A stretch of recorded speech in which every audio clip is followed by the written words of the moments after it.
which is a really great place to begin, I think. Okay. So this is just a look at where that capital spending is. You know, the largest component of this is in the facilities, of course, investing, whether that's fire hall or civic arena.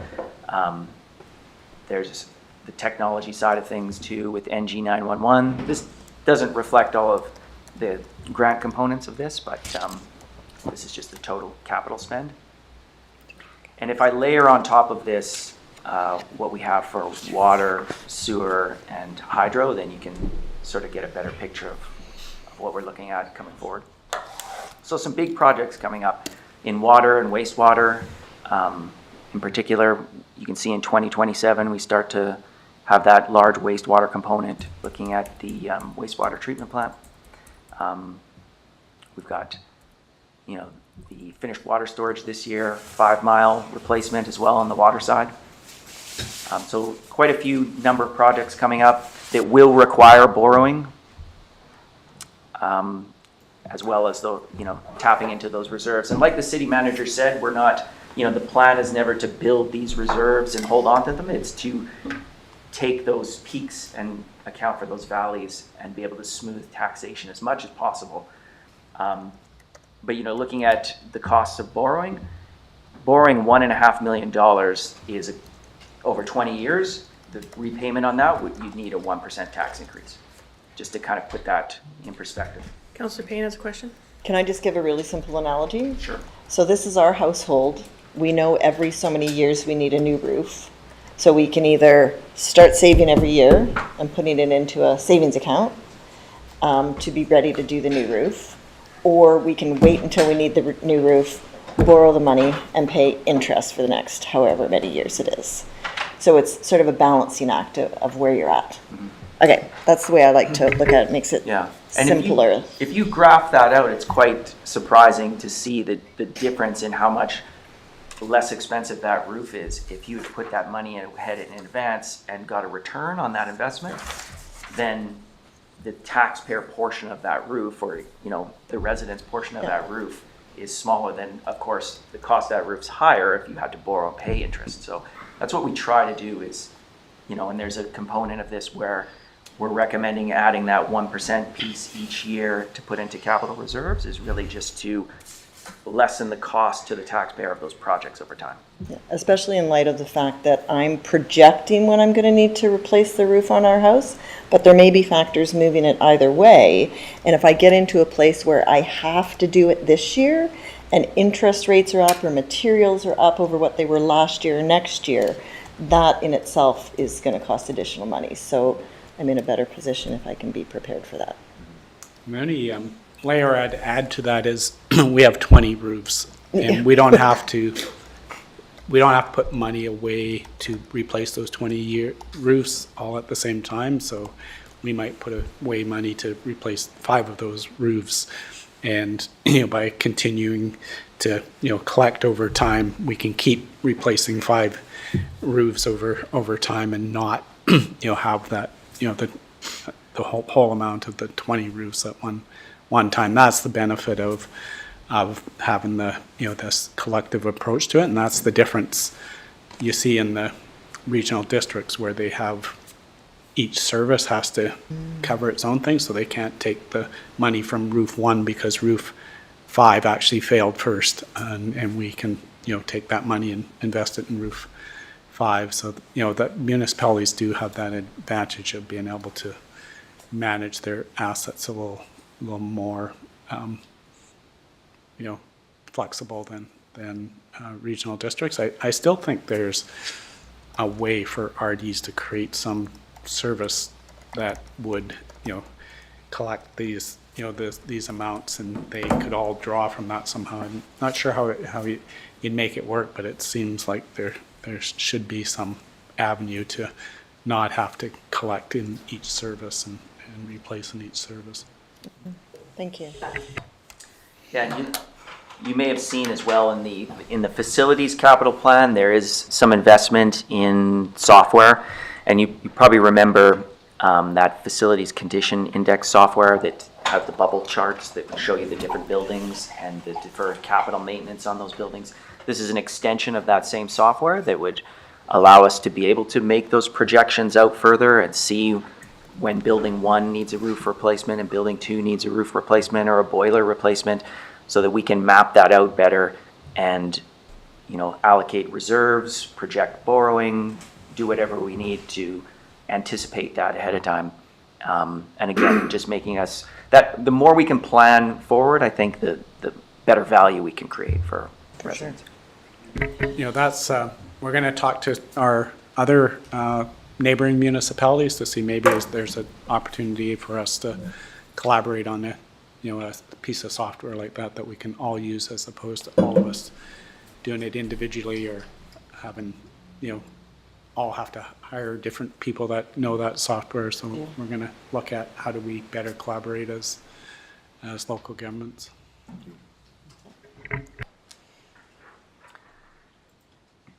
So just a bit of a breakdown. This is just for 2025. It shows you a bit of a breakdown of where we are for our capital spend. Oh, perfect. Thank you.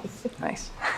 So again, you know, the bulk of it there is in the facility side of things. We've got elevators here that were planned for City Hall last year that we haven't been able to action that yet, but that's moved forward to the 2025 budget.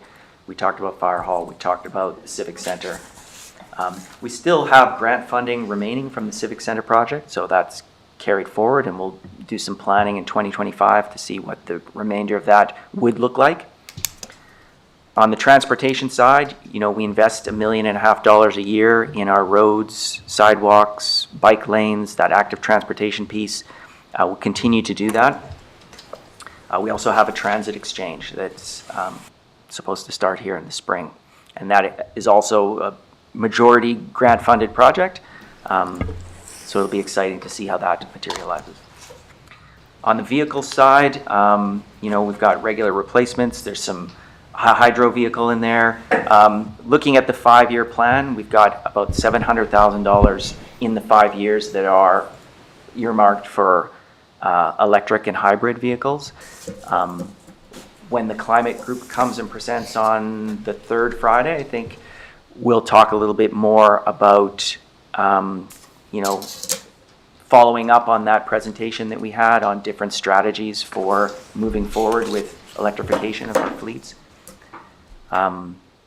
We purposely sort of had climate come at the end of the 3 days, just because they're so involved in all of the departments. When we think about, you know, there's a purchasing component where they're working with us to get sustainable procurement processes in place.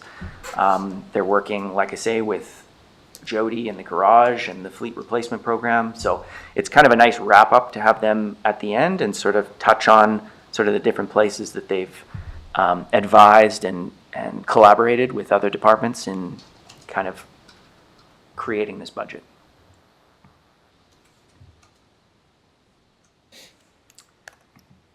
And so a little bit hard to see. We'll distribute this to everybody in an email, but it's sort of a bit of a fluid budget. As you can see already, day one, I've asked Gabe if he could perhaps come back at a later date because we had a very fulsome conversation this morning. So Gabe was going to give us a bit of an HR update.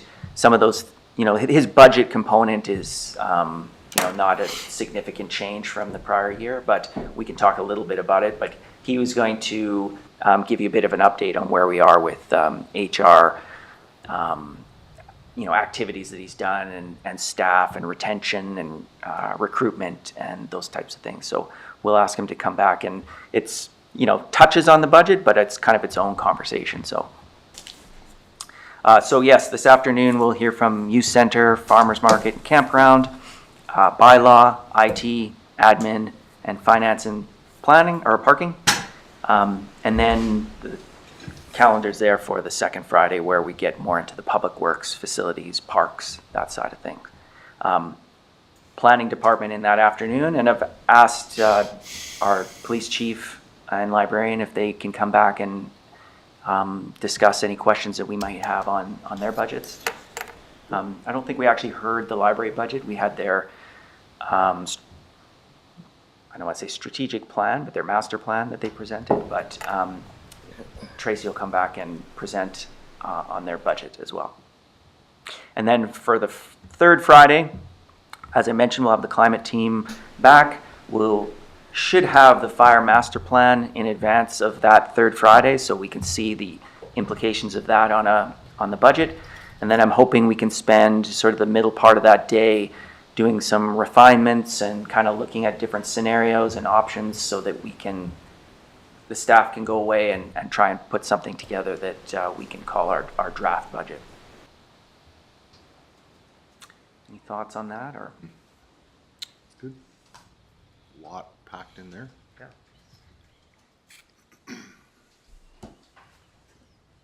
So the 24th is no longer tentative. As we start to look at all these different departments and how much time they would need to give you a full discussion, realize that there's no way we could fit this into 2 days.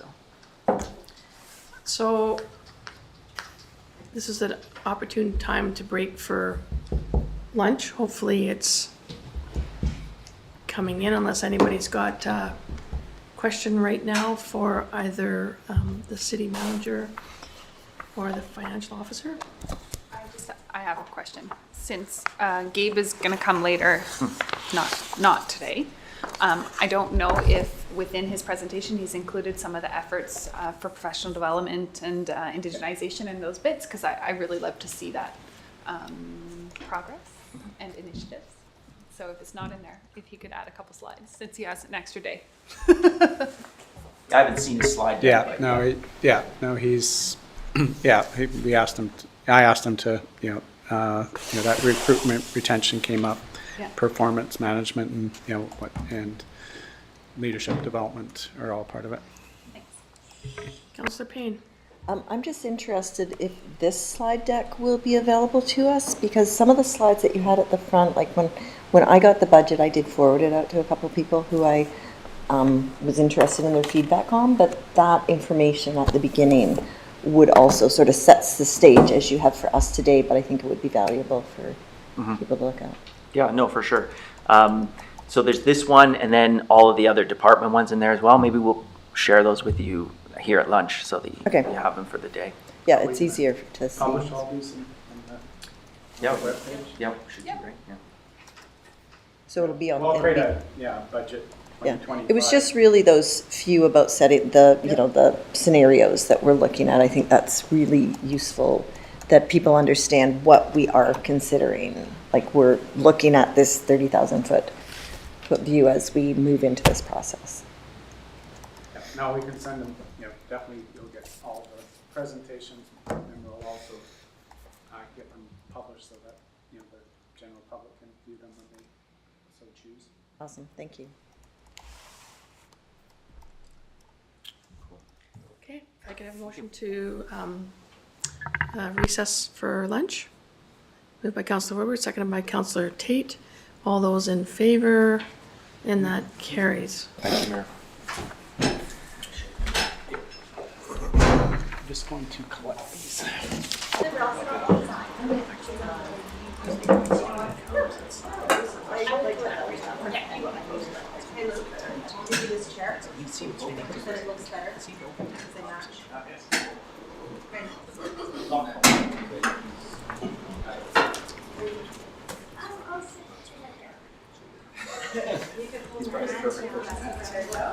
That's right. Hello, you two. Good. Welcome.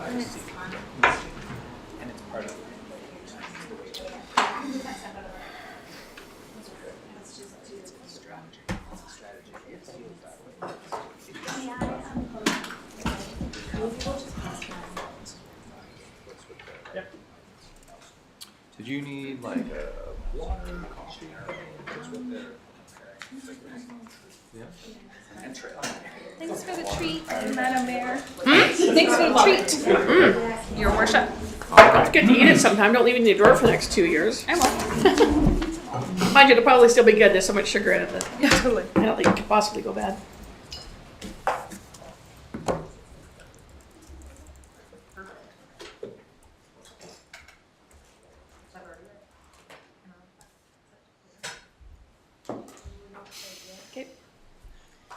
And it wasn't like I was cheap, I would have brought more, but they're quite time consuming to.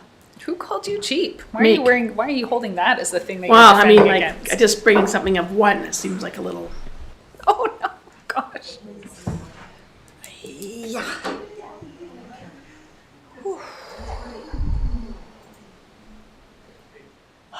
Zen moment. It's a tough crowd here. Such a tough crowd. I'm not often over here, so I'm second guessing all the things. Oh, second guessing. We'll give you a few Yeah, it's third unfortunate that guesses. we sit in this configuration, but it does allow the public to be able to hear the discussions. I remember the good old days, we used to just sit around the table and we talk about the budget, and the odd person of the public would wander in and sit for a few minutes and listen and have a I'm so cookie. excited for members of the public listening to me for the next hour. Oh, well, so, and I'll just stop you right there, but over the next hour isn't on the playbook.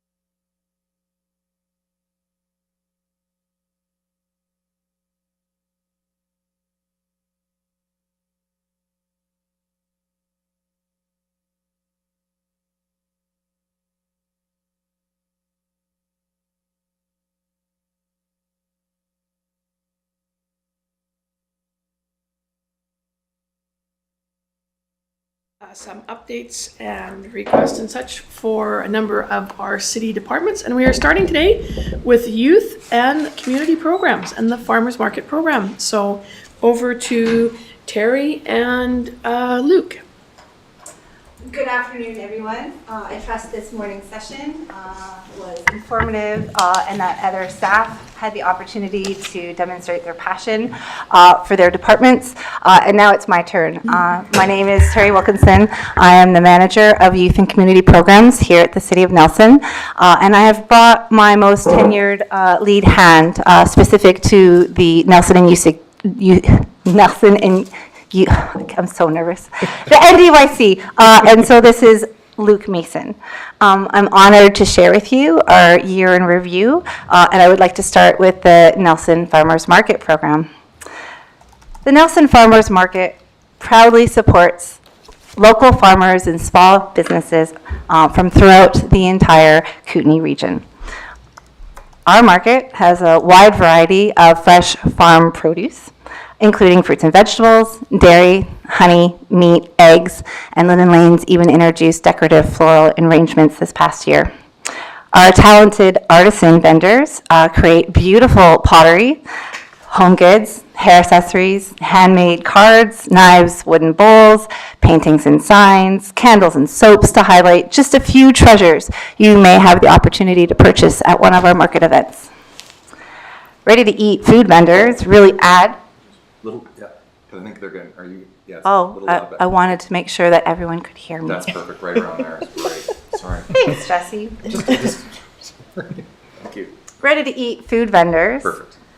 really add to the overall experience of market patrons with a variety of freshly made food able to be enjoyed on site. Let's not overlook food vendors who sell baked goods, sourdough bread, popcorn, chocolate, teas, hot sauce, and some specialty coffees. Many not-for-profit organizations also have the opportunity to promote their programs and to increase their community awareness for campaigns through market events. And other departments within the City of Nelson also have an opportunity to promote their programming, very specifically public engagement for the OCP and Fire Smart awareness. Our goal as a market is to provide community members access to healthy food and support the direct interactions between farmers and their consumers. The Nelson Farmers Market operations align with the City of Nelson's goal to promote and support local food sustainability. In terms of staffing, it takes one full-time farmers market coordinator working alongside her manager, 4 casual support staff, approximately 12 volunteers to create and facilitate a successful market season. Not to overlook one very patient and very supportive Director of Corporate Services to oversee it all. From Saturday morning markets at Cottonwood Falls to Wednesday morning markets on Baker Street, we helped market guests support 198 local vendors, artisans, and farmers.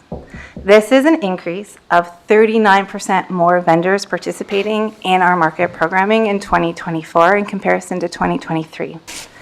4 special market events contributed to our successful 2024 market season.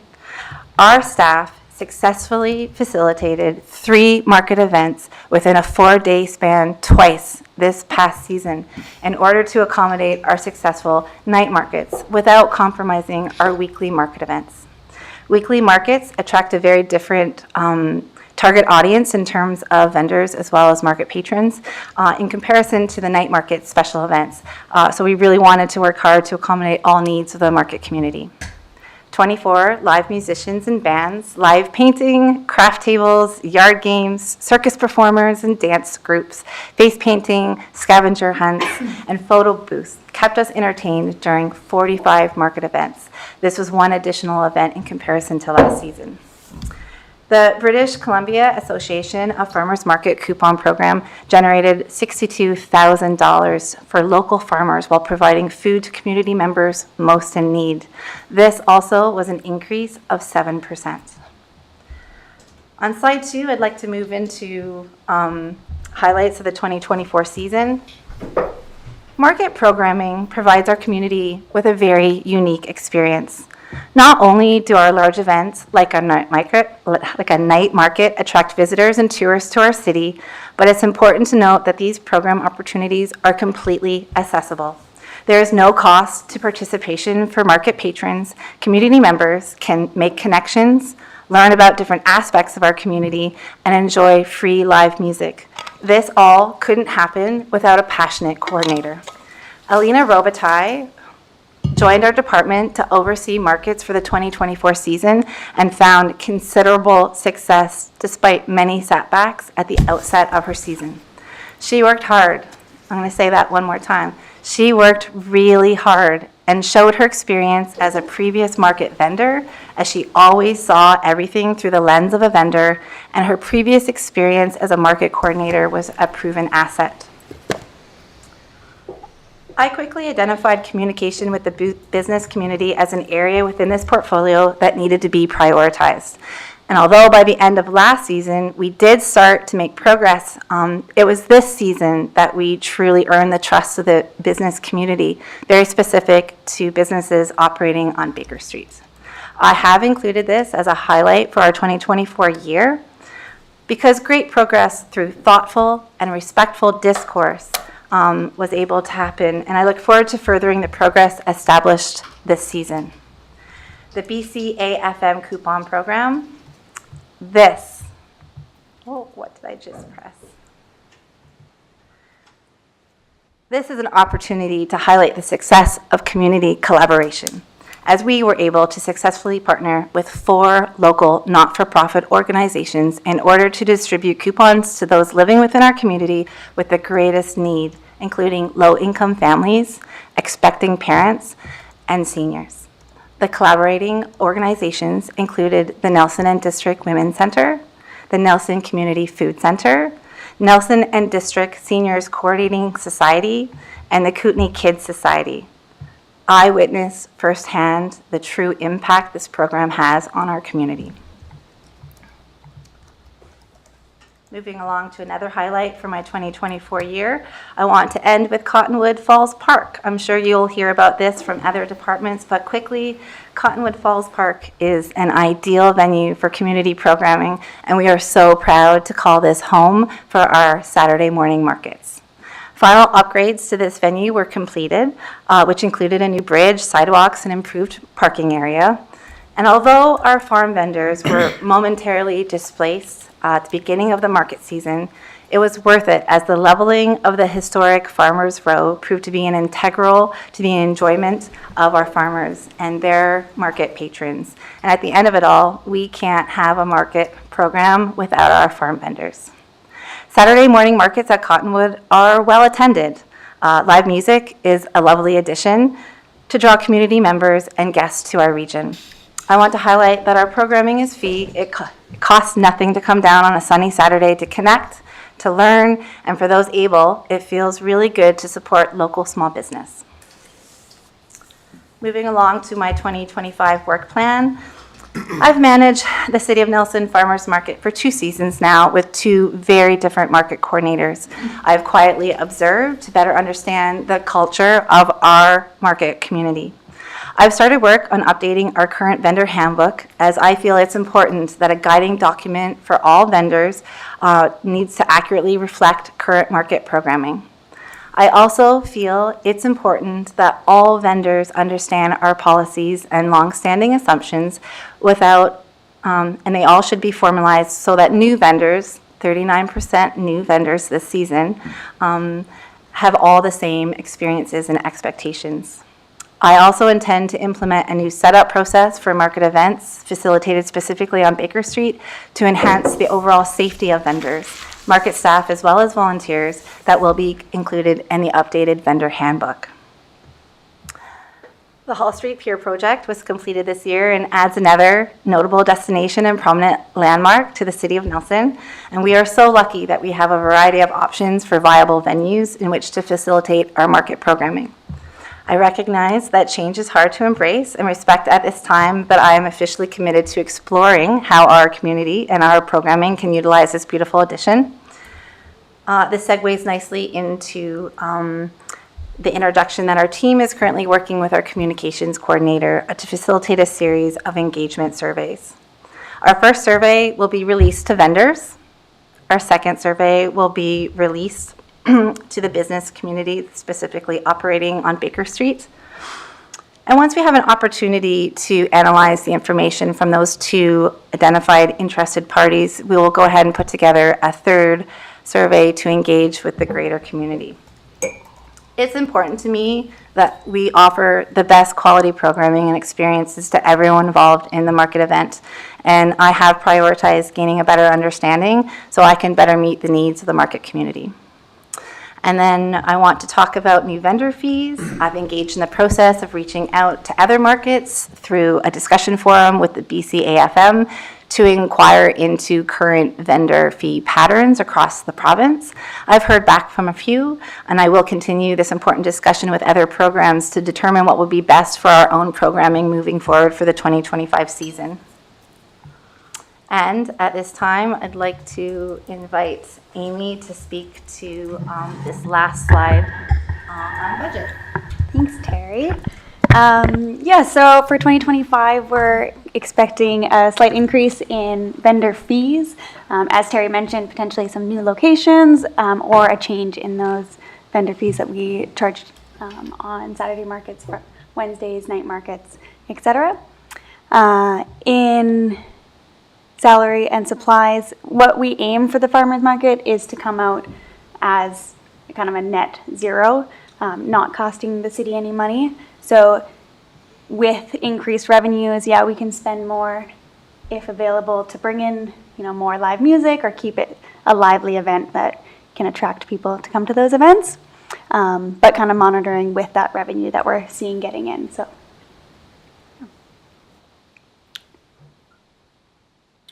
Question, Councillor Payne. Sorry, supplies and services, what's included in there that's going to be representing the is that increase? what you're talking about? Yeah, so if we have another additional fees that we'll be paying to, no. Okay. No, the increase in supplies and services is if we have another market event, obviously if we want live music. Oh, if there's an additional event. Yeah. Okay, and that's why we're exploring an additional venue. I think there's a lot of potential. No, just trying to, whenever I see a number of increase, it's over 100%, even if it's a small amount, I'm just curious. As you should be. Good question. I think the intent is to keep it balanced. So if we can add a new night market or a new location, a new event, and change the fee structure and bring in more revenue, then we'd be able to offer more equipment or for sound system rental equipment or live music or something. correspond with that, but we'll monitor that so we end up breaking even at the end of the year. Breaking even, sounds good. Kate. Through the chair. Thank you very much. So far, so good. Really good. I lean in a lot too. Well, It's all good. I have a curiosity if you might have capacity this upcoming year to take a look at the idea of some winter type events. I know that there's some interest in the community for outdoor farmery, crafty type winter celebrations around solstice and Christmas. Yeah, so if you have capacity for that, I think that's there's some interest in the community for that type of event. yeah, thanks. I respect that this comes up annually regarding our market programming. Our previous two coordinators actually have another job through the winter, which allows them to live in Nelson. And so without having a full-time coordinator through those winter months, I'm not sure that our department has the capacity to have a regular market event. A one-off is potential. We've also been working around the idea of maybe the winter is the opportunity to offer youth markets in conjunction with our NIAN coordinator, so that we're offering something to the community during the off-season.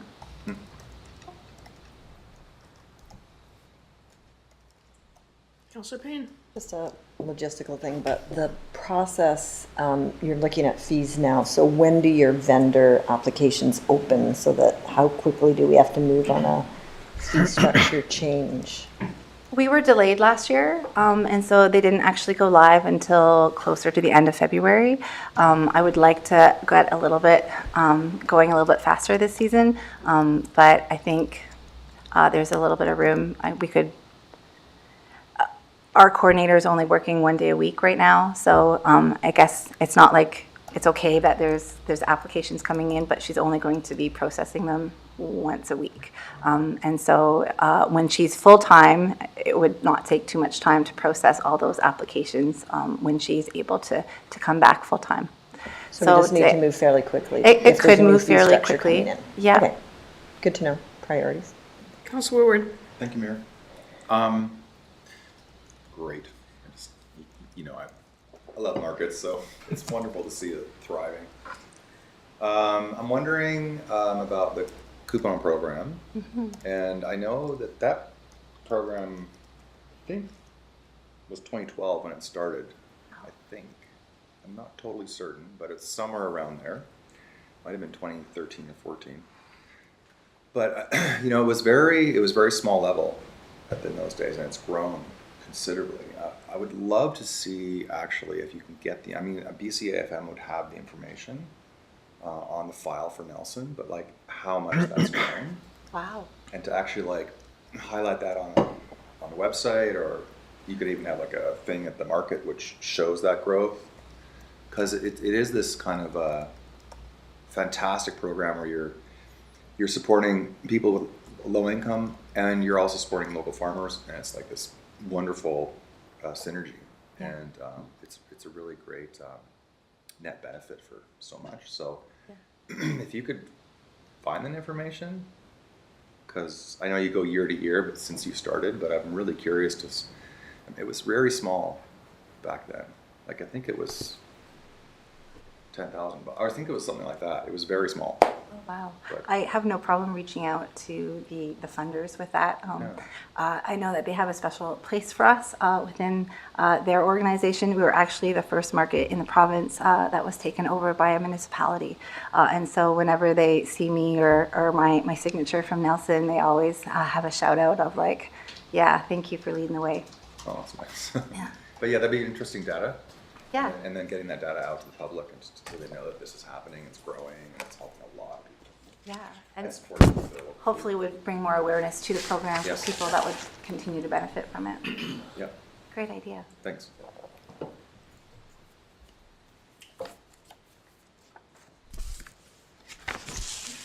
Yeah, all right. So I would like to move on to now present an overview of the Nelson City Campground. I thought you were about to say the Nelson City Council. I'd love to give an Probably do overview on need to that. roast the mayor. Well, That's great for job security, hey? Although the 2024 camp season wasn't without challenges, overall it was successful. The Nelson City Campground is a unique destination in that we offer visitors access to a forested, natural environment set within an urban setting. Located on High Street, just east of the downtown core, the campground is centrally located and within walking distance to shopping, restaurants, parks, and the beach, which is highly attractive to visitors to our region. Our campground operates from May 1st to October 15th and offers coin-operated laundry amenities, cooking facilities, bathrooms and showers, open communal space in our building, and always has tourist information available on site. In fact, I'm happy to say our campground staff became quite confident in embracing the role of ambassador of the city and truly engaging with tourists to let them know what unique experiences our small community can offer. The campground offers 7 full-service sites, 20 sites with electrical hookup, 20 tent sites, and 4 sites for RV units up to 40 feet in length. Camp guests are as diverse as the campsites that we offer. Staff happily welcome back retirees in the shoulder seasons, families with children of all ages through months of July and August, and avid outdoor enthusiasts add to the diversity of our camp guests. The implementation of the Let's Camp online reservation platform in 2024 was a huge success. I identified the need to move our registration process online as our previous registration process required camp guests to physically call our office or email staff to confirm and finalize a reservation, which from a customer service perspective was challenging and at times inherently frustrating. Despite initial challenges with the transition from our analog registration system, those challenges were overcome early in the season, and it was so worth the extra effort. An online reservation system significantly increased the overall camp experience for camp guests. And for those camp guests that were hesitant to embrace the change or reluctant to embrace technology, campground staff were able to manually input reservations to meet the needs of every camper. Enhanced staff training resulted in positive staff experience. I prioritize staff training for the campground staff this season and focus on improved communication, and I believe the success of the camp season reflects this additional effort. Training started with the onboarding of our new reservation system, but monthly staff meetings became staff-directed, in that with some communication with my team, I was better able to understand what training they required, which resulted in bear wear training and fire extinguisher training. The campground attracts younger staff candidates, and I worked hard to provide the skills to create success for my younger staff team for an inherently independent role that the City of Nelson offers employees. 3 returning staff started the season and supported 5 new staff team members, with many staff members indicating a strong interest in returning to work at the campground for the 2025 season. Staff retention is a strong indicator of a successful operation. All full-service sites were leveled and upgraded in the spring of 2024, which also positively impacted the experience of camp guests. Hopefully you see this pattern. The experience of our camp guests is really important to me. The fee schedule increases in July of 2024 were well received by the camp community. And for 6 months of each year, we operate our campground 24 hours a day, 7 days a week. This wouldn't be possible without the presence of a volunteer camp host working in collaboration with campground staff and the overall collaboration of other departments within the City of Nelson, specifically Public Works and Bylaw. Councillor Payne has a question. Yeah, sorry.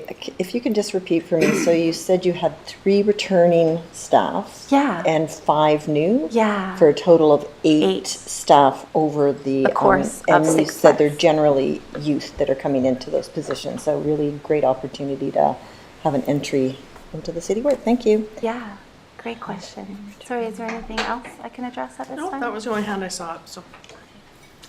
In terms of highlights for the 2024 season, in my previous slide, I already touched on the successful implementation of the Let's Camp online reservation platform, but I also want to acknowledge that we've been identified as a leader within the sector, with other municipalities initiating discourse and requesting feedback regarding our experiences with this Let's Camp platform. I've been in communication with both staff as well as councillors from other municipalities. Last year, accessibility was prioritized with work completed that involved a ramp at the front of our main building. And the most recent camp season, I continued to improve accessibility with the installation of support bars in shower stalls as well as bathroom stalls. The building itself is dated. Entrances to both gendered bathrooms are quite narrow, but over the last 2 seasons, we've greatly enhanced the accessibility to our services and amenities despite the limitations of the physical structure of the building. Also previously mentioned, full-service sites numbered 1 through 7 were leveled with gravel to ease the setup of arriving guests to our most highly sought-after sites. 2 electric sites were also leveled with gravel in the spring. Staff received positive feedback from returning guests. The extra work involved in moving gravel across the property was worth the effort. My most favorite highlight from the 2024 camp season involved a very random concert in the park opportunity. A visiting band touring the province chose the Nelson City Campground for their personal accommodation and enjoyed their experiences so much on our property that when their schedule had a cancellation, they asked staff if it was okay if they could perform live on the campground property.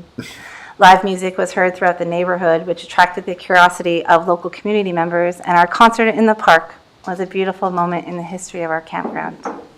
The success of the concert in the park motivates me to explore the potential that our centrally located campground has to become possibly an integral part of the greater neighborhood. What if we created reasons for the community to support the campground? In my perfect world, I envision neighborhood children visiting the site during hot summer months to refresh and cool down with ice cream or freezies purchased from an enhanced campground concession. And I'm really excited to wrap my head around how we can engage the local neighborhood around the campground property. In terms of the 2025 work plan, as previously stated, a highlight was focusing on the staff experiences, and I wish to continue this priority into the 2025 season. Our close proximity to the downtown core is a clear attraction for visiting tourists to our region, but this past season, it also presented challenges with a higher volume of interactions with the most vulnerable members of our community.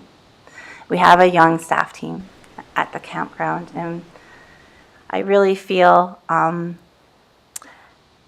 there's value in offering specific training to our campground staff to provide them with the skills necessary to successfully and respectfully interact with those most vulnerable members of our population. Also, another work goal is continued site upgrades. In my quest to create as optimal experience for camp guests as possible, I intend to continue work in leveling individual campsites as well as the entrance driveway. This important work with gravel not only beautifies the natural aesthetic of our property, but also makes space on individual sites more accommodating and versatile to camp guests. Like to explore new revenue streams in the 2024-5 season. 57% of our current campsites are unserviced or are utilized by tenters. Selling ice to camp guests enjoying our campground without electrical hookups is smart, and with promotion of this service, the neighborhood and broader community, this initiative is low cost but with high return opportunities to generate revenue. Last season, we acquired a donation of a used ice machine and a used chest freezer so that we could set up our operation to sell bags of ice to increase revenue. Unfortunately, that used ice machine was not properly winterized before we received it as a donation. And over the winter months, some water that was left within the unit froze and ultimately expanded and cracked the internal infrastructure, rendering the unit completely useless to me. This was in conjunction with that nicely donated used chest freezer that worked approximately for one day. So through external funding sources, I have been able to purchase a new ice machine and a new chest freezer, and I am very excited to be able to offer camp guests the opportunity to purchase ice on site at our campground. If priced correctly and promoted successfully, I see our campground being the preferred business to purchase ice throughout the warmer months of the year, not to mention the positive impact it could have on work crews throughout the city during times of extreme heat. I know that Luke and I will be prepared to set up a cooler of ice daily for youth and community staff to be able to keep their water or their preferred electrolyte drinks cool during long outdoor shifts specific to the summer day camp season. In terms of updated policies, the conclusion of each season is a natural opportunity to celebrate the successes, to brainstorm how to expand on those successes, and to identify areas of growth. This season is no different. I think our campground has reached a critical point in time in which we need to make strong decisions regarding our status as a recreational site for tourists visiting our region. Our campground, at times, can be viewed as a temporary housing alternative, and our young staff team experienced many challenges with this particular demographic that views our property as a temporary housing option. Our current policy allows for a maximum stay of 14 consecutive days, but there's a loophole. If a guest leaves for at least one night, they can come back for an additional 14-day stay. I believe some research is definitely needed, but there are some precedents within the province with campgrounds that offer a maximum of 14-day stay for the entire season.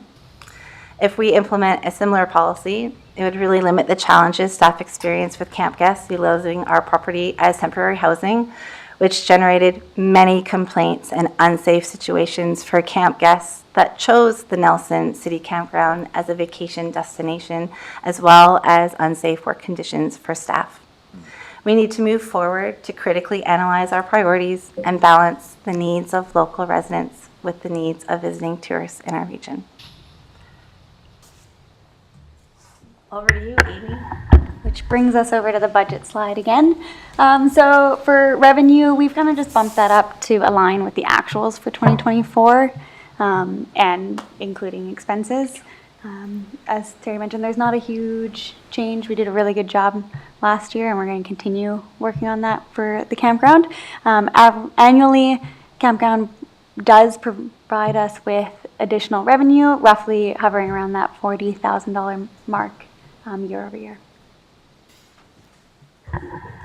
Councillor Payne and then Councillor Woodward. So I'm on page 5 of our starting point document, and it's got campground. Oh, sorry, no, that's expenses. I'm sorry, I'm in the wrong spot. Okay, that's what I wanted to ask was, what was the offsetting revenue? So that's it right there, thank you. I do have a couple other questions. You want to go around No, first, keep or? going, Councillor Payne. You have. So I'm just presuming, Terry, and you can just say yes or no, that naloxone training will be one of the things that you'll be adding to training for the perfect. You mentioned a little bit about relationships with the neighborhood, the neighboring individuals. Sounds great. I love the music connection. Has there been any analysis done about the additional possible revenue source of winterizing the, what do you call the main building there? I remember the first time we sat at the budget table, I think two of us asked that question, and the number that came out at that point in time was $140,000 to winterize that building. I know everything's gone up, so I don't know what the payback would be if we knew that we could attract people here for winter pursuits and run the campground as a year-long opportunity. Oh, wow. Has that ever been? I'm embarrassed to say that's never been on my radar. Okay, I just know as assets in general, we're trying to make sure that we're maximizing the use of all the assets we have. So thinking of that space sitting there for however many months, 6 months. Yeah, it's just one of the things that when you talked about other revenue streams, I didn't know if that one was on there. And then I wrote down one other thing. Oh, just, I'm just, again, assuming that you have a very close relationship with Nelson Kootenai Lake Tourism yeah. Great, that's it. Thank you.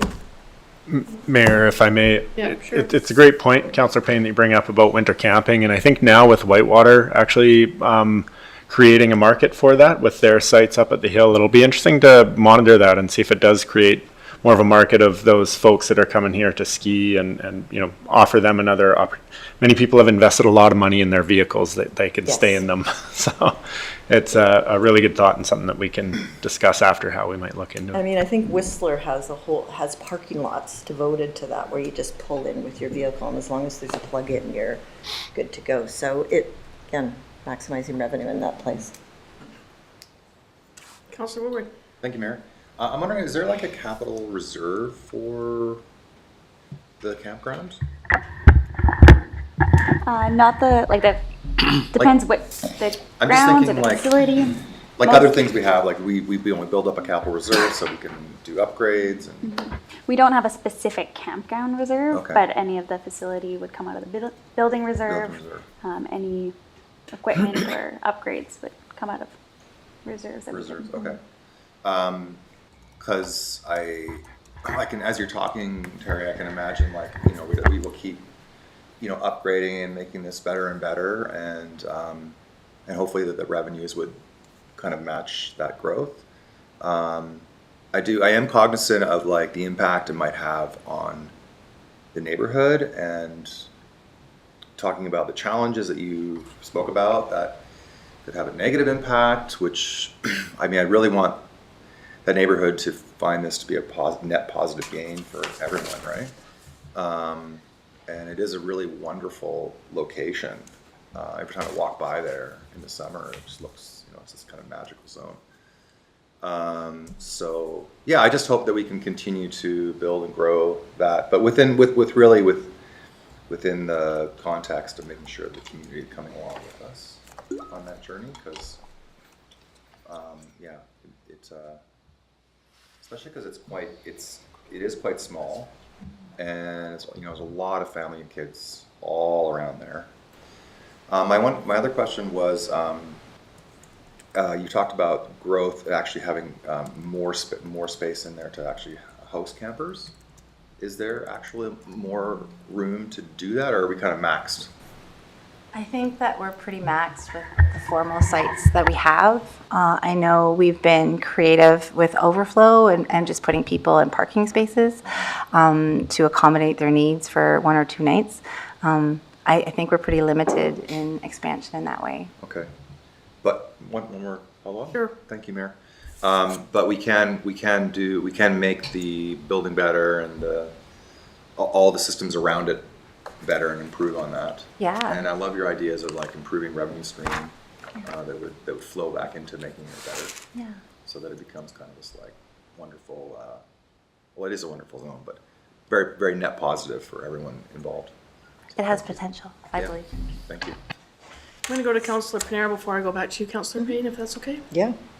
When you talk about the people sort of staying longer than 2 weeks, and the loophole that exists, I'm just sort of wondering, I mean, at potentially $40 a night, they're paying for that, are they not? So I'm curious to know what the conflicts are and what's the difference between somebody who stays for 3 weeks and somebody who stays for 2 days, and yeah, I'm not sure that I think when, yeah, maybe it's not quite, it's a different demographic than the people camping on the lawn here, obviously at $40 a night. So I'm wondering what sort of conflicts you're referring to and how we could maybe, yeah, what other options there are to sort of deal with that difference. Yeah, no, thanks. That's great. I'd love to elaborate on that. So, for example, one camp guest that returned quite a bit was day-to-day. They didn't have the funds to pay for outright, and so it was extended every day. with zero respect for our checkout time. And so it ultimately resulted in Bylaw stopping by daily to assist with checkouts to see if the person was going to renew and stay for another day, and if they were able to find the funds to afford that, or if they were going to move along that day. It adds a lot to a young staff to announce themselves outside a tent, hoping that someone has an OD over the course of the evening to make sure that they're okay. And I'm always very cognizant of the experiences of my staff as well. I'm not saying they can't stay at the campground. I just think that they should have a little bit more respect for the policies, and checkout time is a certain time, and you can't just expect to roll out of bed at 2 o'clock and pay for the next night. Terry, sorry, what is it? Is the price for a camp pad the same as for an RV pad? It's different based on the amenities offered with it. So full service, that includes sewage, electrical, and water hookup, is a little bit more expensive than, say, a tent platform. How much is a tent platform do you know off the top of your head? 26, I believe, off the top of my head. Okay, so 26. And then the other question that I have too is how old are you mentioned young workers. So what age range are we talking about? We're talking 16, 17 to maybe no older than 25. Okay, thank you. Councilor Pier, do you have a follow-up? I guess so. Yeah, like, is that sort of behavior dictated by how long people are staying, or is that just, some people are jerks? Some people are jerks, that's right. But there is a lot other camp guests that are not. And it's just really challenging for the staff, and I've been on site at checkout to make sure that I can personally facilitate the expectations moving forward from certain guests. And it's a pattern. I'm just bringing awareness to a pattern that we've seen over the course of the last year. Because I would just be tempted to, if people like it here and want to stay for the summer or something, like that seems like a great option. And maybe the policy can be around acceptable behavior or respect, or, respect for other people or what have you, instead of setting sort of like a very rigid and unbending rule where, like, you have to go after 2 weeks, no matter how amazing you are. That seems potentially like ineffective, where if it's just like, well, if you disrespect the kids more than twice, you're out of here, or whatever, Yeah, that absolutely. could be easier potentially. I think it's a great period of time to explore all options before any formal policy upgrades are presented.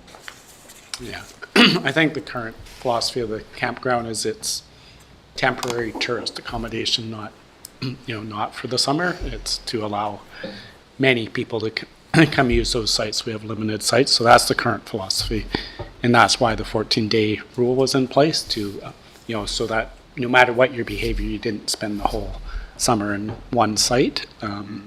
It was to allow, like I said, more people to enjoy camping in Nelson. So that's the current philosophy, but as Terry said, we can bring back some options, what do other municipal campgrounds do, or what do our provincial counterparts do, and council needs to give some thought of how this, what is the intent of the campground? Is it to provide housing for those that don't have ongoing housing, or is it more tourist accommodation, or a combination? Those are all options that you can look at, but I think what Terry's saying is the current direction we have wasn't never intended to accommodate longer term tenters regardless of their behavior. Okay, I've got Payne, I've got Tate, and I've got Woodward.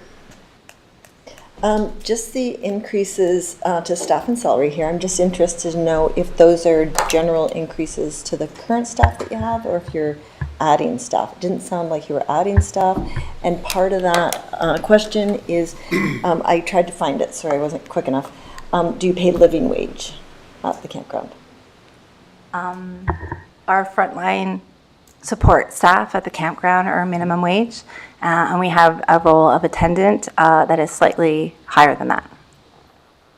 Have you ever done the numbers if you paid living wage? We do not. Okay. Sarah, I believe there's, in the wages category as well, you know, there's some of Terry's time in there. And since we digitized the the parkade, I don't know what we want to call that, mobile parking at the parkade, the youth center used to manage that facility, and so some of Terry's time went to the parkade. She no longer needs to concentrate her efforts on that anymore, so we've allocated that more to campground, youth center, and farmers market. Okay, So so that's there's part no of the increase change there. in overall salaries. Right. We just don't have it as part of the parkade anymore because she doesn't need to worry about that, and she can spend more time looking at the campground. Awesome. Okay, just interested. And so it's just been minimum wage for those 8 individuals that With the are- exception of the Yeah, attendant okay. who's responsible for Yeah, okay. cash outs. Yeah, thank you. Counselor Tate? Thanks very much.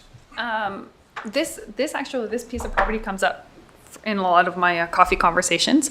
I personally love that we have a little campground, and when I heard that the original reason for taking it over was for this youth employment opportunity, like, I just think that's a really cool thing for a municipality to do. I stayed there when my children were young, when we first came to Nelson, and my son, full disclosure, my son worked there this summer. So I'm very aware of the challenges that occurred at the park this summer, and they were pretty big. They were pretty big. It's tough. There's some tough stuff going on. So having said all that, I always am lately, I'm thinking long-term all the time. I love that we have a campground in town. I love that it's walkable. It captures a different set of campers than Kokanee. It captures a different set of tourists than folks staying in hotels. I think, I don't know if you could do the math on this, but my sense is that it has people who would otherwise drive through for 1 day, stay for 2. That's just my sense. And I don't know if that's entirely true. It'd be interesting to do that math. Like if you weren't staying here for 3 nights, where would you be? Would you be at Kokanee, or would you have moved along to a Soyuz or whatever? So it's interesting to know whether it actually draws more and longer stays in the city. I do think that as a council and a municipality, if we value having a campground as a part of our umbrella of services, we need to start thinking about now where it's going to be when we need it to be bigger. And then what maybe OCP, maybe the next iteration of the OCP, what would be appropriate in that space. I'm just thinking 40, maybe 20, 30, 40 years. I'm not entirely sure what it is, but it's such a funny thing to have a campground, and yet there's something that people are drawn here for, that outdoor experience. And so the fact that we have that available through the municipality, I think it's super cool. And I haven't been persuaded otherwise yet. So thanks. Councilor Woodward? Thank you, Mayor. I just want a point of clarification. Were your staff under duress this summer because of this issue? Like, No. was it a personal safety issue? I don't believe so. I think it was more being challenged outside of their skill set and level of life experiences. Because I find that appalling that if we're hiring young people and they're being put under duress to do a summer job. Whatever happens around the policy upgrades, I feel like staff safety has to be top priority there. So I'm hoping that that'll happen, and that the control over the long stays seems to be like one avenue, but I really don't think like a 17-year-old or should be dealing with that kind of level of risk when they're just doing a summer job at a campground. So I'm hoping that we can find some ways to protect these young people, so that they will come back, right? And that there'll be people who will want to return, and that we aren't like setting off the local community that this is like not safe or something. Because I'm getting a little bit of like sense that something is not, that it didn't go so well, or that there were certain people that caused a lot of issues or something? I think in any operation, there's going to be some highlights and some lowlights. I think that it's not just unique to the Nelson campground in that we do have overt drug use in the streets. We do have vulnerable populations that are struggling. And we are centrally located to the downtown core, so we're not too far from where some of the action goes down, right? I made myself very available to my staff, always answering questions and guiding from afar. And I live up the lake, and there were times on a weekend where I would come in just to support. I don't think anyone was ever not safe, but we certainly talked about our working in isolation policy at staff meetings, and I tried to create as safe a space as possible for my staff. Okay. It really just sets off some, because these are just, young kids, and it's like, they don't have the training, they're not street outreach, they're not, Yeah. they're The not trained. younger staff never closed at night by themselves, right? Like that was like the mid shift where they were attending to lawn maintenance responsibilities. But in general, we do have some young staff. Okay. Well, hopefully that as we move forward, that we can build some policy around making sure those kids are safe, and that the policies around long stays, like these things, so we can set it up to be a road to success, rather than it kind of spiraling into something that's not great. So, thank you. I agree.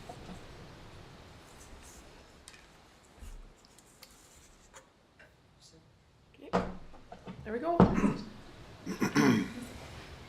All right, I'm gonna go off script for this next little session just because I see what time it is. I'm not gonna do a breakdown of our day-to-day operations. I hope everyone is familiar with what the Nelson and District Youth Center offers. We offer drop-in programming that actually was more successful this past year with more families joining us for drop-in for daytime for children outside of the traditional educational system. Drop-in on weekends with birthday parties increased as well. I wanted to highlight we had 40 different frontline staff members on our staff in 2024. That seems really high. And I mentioned a comment earlier about staff retention being an indicator of a successful operation.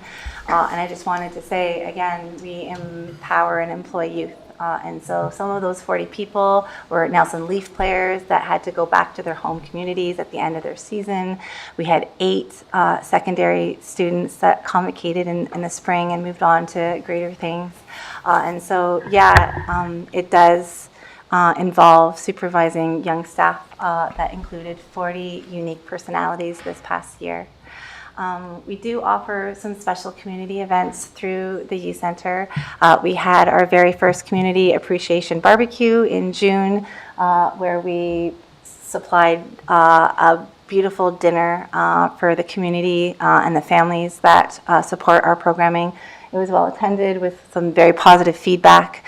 We have our annual BMX jam that Nyan facilitates in August, and our haunted house event in October. I did want to touch on the Nyan, which is the Nelson Youth Action Network. They did a mural project in the summer, and for the first time, it was actually on site at the NDYC. So I encourage everyone in this room, if you have a free moment, to explore the exterior back of the building. Our very own Maddie from Corporate Services was actually the artist, and she worked with 6 local youth to make a beautiful mural that will have a long-lasting legacy within our community.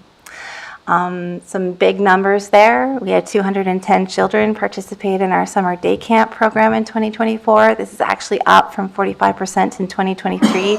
And my colleague Luke will speak to that in a little bit. And we had 143 unique children register for after-school care programming. This is actually just from September until December, because we follow the School District 8 calendar for our after-school care programming. And so that approximately equates to 90 unique children that come through our facility weekly. Something we're very proud of. I'm off script. Yep, go ahead. This on? Go ahead, Luke. Okay, I'm going to thanks. take a rest.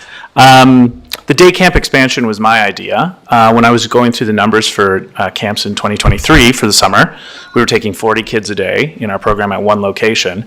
And pretty consistently across the entire summer, I was having wait lists of 25 plus while there were still 40 kids in the camp. And I'm not a mathematician, but I did a little number crunching and I was like, well, we need to expand capacity to meet the demand of the city and the families. So summer 2024, I'm proud to say we did 2 camps a day, Camp A and Camp B of 30 kids each for a total of 60 kids a day.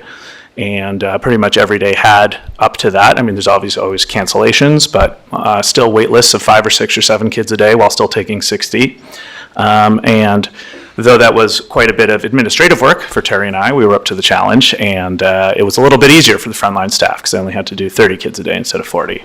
That was a big change for our summer. And there were a lot, it wasn't perfect, but it went off quite well, I felt. And like those numbers said, I think I took in about 220 unique registrations for kids, and I know we had at least 190 come at least once in the summer. So in town, out of town, people visiting, and we were at 2 different parks a day. You probably saw us every now and again in the blue shirts. Community awareness also improved significantly in the 2024 year. We have an increase in dance groups, renting our dance studio space. We have occupational therapists that work specifically with the neurodivergent community, accessing our sensory hang zone. We have our favorite destination for elementary schools for winter activity days, as well as the middle school. Bigby Place visits our center on Tuesdays for a very lively game of basketball, and we will continue to expand our community awareness to celebrate our facility as we move into 2025. And then segueing into from the camp expansions, because of the lessons we learned with way more kids in the summer, we decided to expand our after school as well.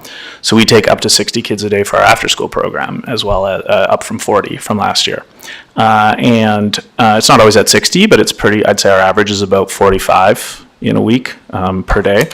And because of this, both Terry and I have backgrounds in the Boys and Girls Clubs, Terry in London, myself in Calgary. And I don't know if any of you are familiar with that, but it's quite a structured nonprofit, maximizing the social emotional learning of children. And part of that is having a good structure to your day. So we have developed a program where when kids come, they get a little free time, they get a snack, we do an opening circle, and then the kids can choose whether or not they want to do active games that day, or the art room, or the sensory room, or the NDYC TV, which is something Colin does because he's got a photography and videography background. And so if we have 50 kids, we have 4 or at least 4 different rooms that they can go into. So even though it sounds like it would be chaotic with that many kids, it's actually quite controlled. And kids get to pick what they're feeling that day, which maximizes their sort of emotional well-being in our space. And I think that's part of the reason why we've seen a growth in our programming is especially word of mouth. I think kids and parents are telling their friends. And real briefly, NYAN stands for Nelson Youth Action Network. We had some significant success with programming specifically for youth aged 12 to 18. We welcomed a new coordinator in October that started taking over NYAN, and he's already implemented some wonderful new programs at the end of 2024. For the first time, we have Dungeons and Dragons on Wednesday. We have Art Club on Thursday. We introduced the tech space to the youth on Fridays. There is a once-a-month cooking program on Friday evenings, and be under the umbrella, which is our longest-standing NYAN program. That's on Tuesday evenings for youth exploring their gender identity and their allies, which really meets our mission for inclusivity. We saw in the past year our program participants ranging from 4 to 6 to 12 to 18 in a room at one time throughout the course of 2024. And I can't wait to see what kind of success Tom creates in 2025. work goals real quickly. In 2022, we successfully applied for a $20,000 grant from SIP, which has transitioned into the Ready Grant. It was been deferred for a few years, and Sam and I looked at each other earlier in the fall and was like, let's just make this happen. So the $20,000 has been spent. I'm happy to say I can pass around some images of what the kitchen reno upgrade will look like. With manufacturing and delivery, items will start, and the magic will start happening mid-February. Online registration and payment system. Well, I hope you guys get the message that we've experienced incredible growth at the youth center, and with incredible new numbers of program and new families experiencing, it's created a lot of extra work in terms of other departments having to process invoices and payments. And so in 2025, it's one of my work goals to move online with both a registration as well as a payment system. We reached out to our colleagues over at the RDCK to see what they use for their day camp programs. And moving forward, I'd like to explore a platform called Explore Rec for future registration services for our registration required programming. Councillor Woodward has a question. Thank you, Mayor.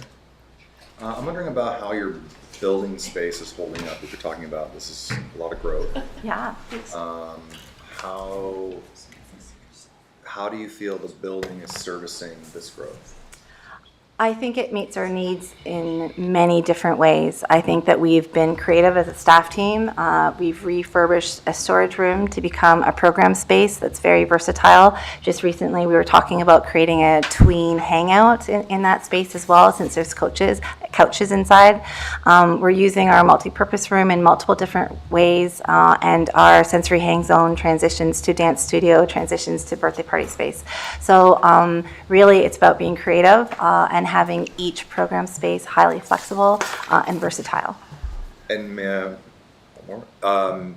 I know the skate park area takes up quite a large square footage in there. Yeah. I know it's probably very loved by lots of people, but if expansion needed to happen, would you move into some of that space, or is that sacred space, or because that's quite a large square footage of the building? If you needed more.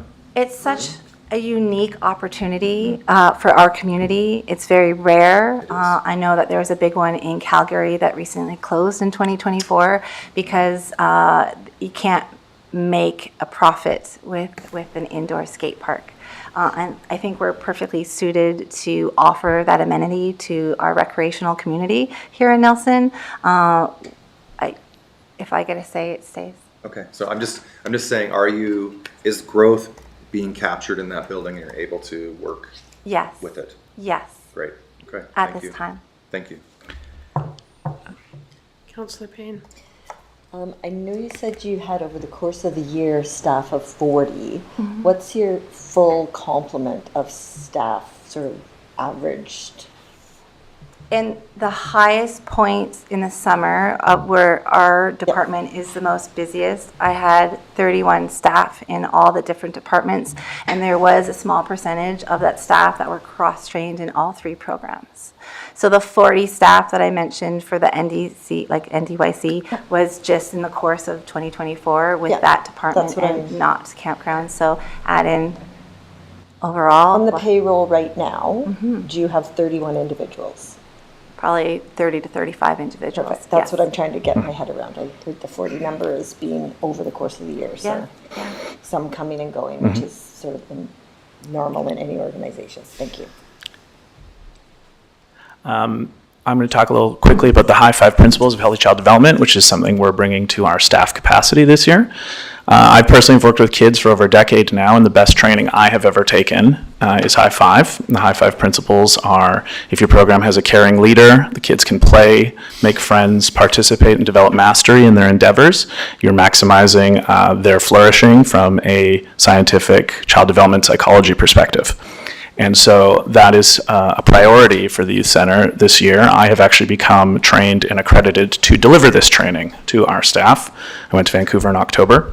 and got trained myself in it. And with a few more little jumps I have to go through to get fully accredited, I'll be able to provide this training not only to our frontline staff in the youth center, but to any staff in the city who work with kids in a recreational setting, so sports coaches or any other facility, maybe the RGCK, as this is a extremely important capacity for staff, especially young staff working with kids, to use a strength-based approach to prevention of conflicts and behaviors, as well as a strength-based approach to intervention of conflicts and behaviors when they do arise.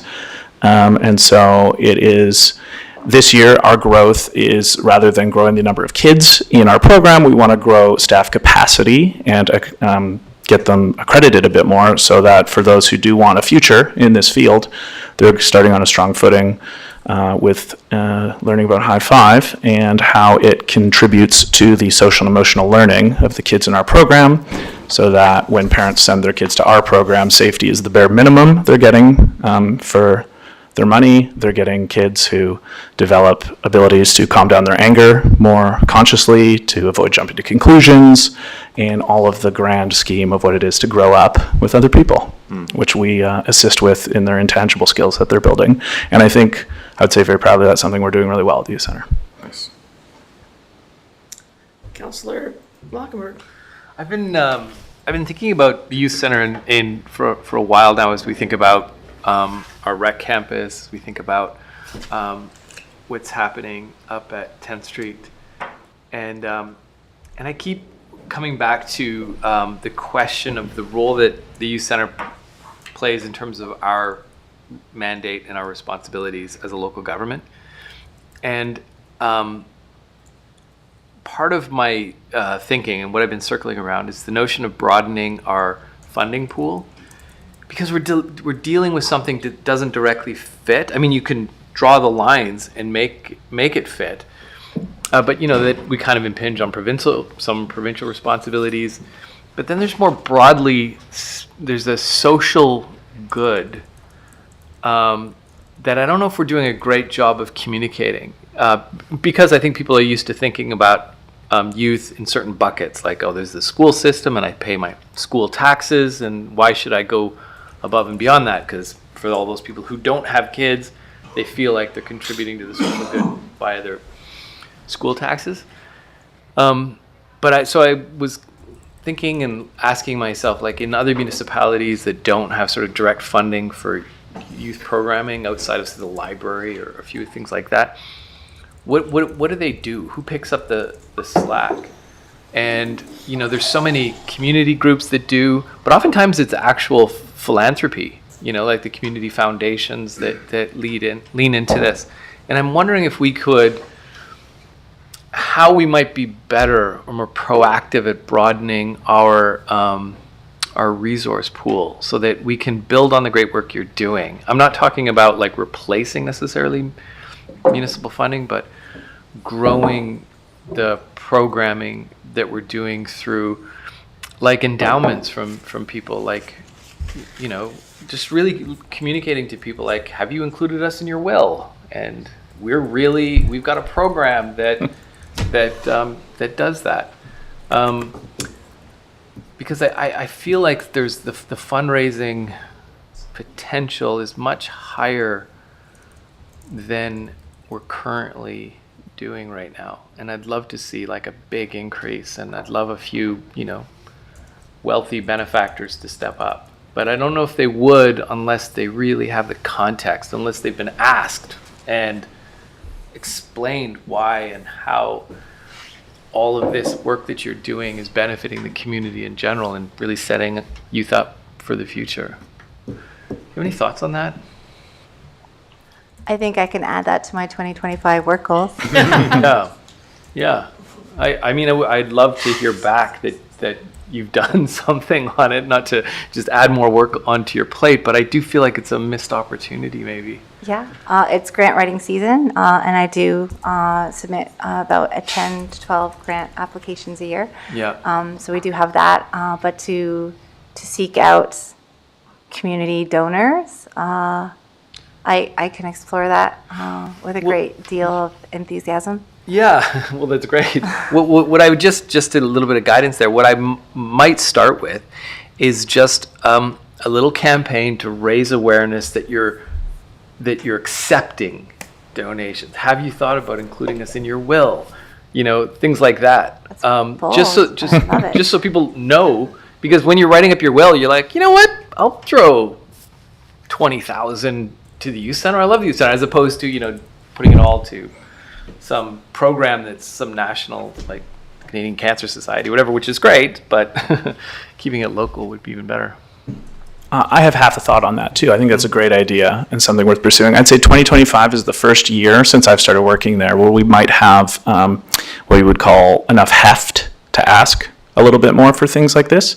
I've been there for a little over 3 years now, and that 3 years, my almost singular goal has been growing the program, growing the skill set of the staff, growing the social and emotional well-being of the kids in the program, playing games with them, figuring out how they want to be there, figuring out how they want to tell their friends to be there, and on and on and on. I do think 2025 is a great year for this idea because between our after school and our camps, I've already received approximately 200 registrations for kids. Wow. So we are in the community. Wow. We have parents pretty much daily thanking myself or other staff for the service that we provide. So I do think a step could be getting a lot of qualitative data from parents who are really well served by our program. So I think I think this is a year that this could happen. And Amy or Chris or Kevin, we would be able to provide a tax receipt, right? So that's a huge thing. Like let's lean into that. You get a tax receipt, make a $20,000 donation to the youth center. Are you stepping up to make that first donation? Yeah, right. Oh, and you can do that, so you're correct. So yeah, a person can make a charitable donation to the city and get a tax receipt. Right. And of course, in this case, it would be a directed donation. To the youth center. Yeah, and I think that would be the key thing is you're not, the city's facilitating the tax receipt. That donation is going to the youth center. So people are pretty clear they're not just. You can make a donation to the city and, like you said, Mayor, specify the intent. A directed donation. Yeah. Like a Christmas party. Yeah, let's haven't had try in anybody give, 2025 a campaign, awareness campaign that, hey, we thought about making, especially even as you get close to the year end and people need to. Yeah, we haven't had a large donation to the city for years. There was actually, I think we've probably spent all the Reg Dill money. He was somebody that was a resident that left a considerable amount of money to the city. Well, the park, but yeah, so that was another family that, yeah. But there was the Reg Dill fund that was here for a long time that I think is probably. Wasn't the skate park installation, wasn't that kind of like a community drive? Or was that just purely the city spending money to pick that built? I thought that was like people came in with different skill sets. Well, there was that for the outdoor skate park. For sure. In kind, tons in kind, and probably some financial too. Yeah. We got some donations though, you're correct. Yeah. To put that together. And we did for the upgrade as well. Like there's 2 iterations of the skate park at the youth center. Yes. And I don't know what happened for the first Okay, but the iteration, second but for iteration. the second, when they upgraded all the ramps, yes. it was, the wood was donated, there Right. was some donations, and Right. then there was wood. Because I think as Councillor Lautenberg is saying, I think people it's such a good cause. And I think that, it's like people want to help. It's like when I was at the food bank, people want to help the food bank. They want to help the youth center, so it's really like quite an open door. Mm-hmm. So I think he's got a really good idea to plumb that. And the demand and the need for kids to be looked after school and stuff it's so high because both parents are working now, and so but also being able to keep those fee structures low, so that everyone the affordability issue can be kept in check too. So thank you. Councillor Payne. So you're on Instagram. Are your socials being? You're not. Yeah. Yeah, we're on Okay. Instagram. So are your socials being done there or here? We have our own Instagram under the youth center as well as Facebook. That's the easiest way to get started, right? Yeah. Did you know? Did you know? I really like this idea. And just real quickly, because I see what time it is, under revised fee schedule, to summarize, we've intentionally improved the quality of our programming. We're focusing on improving the skills of our staff team. We've increased the capacity of registered program participants.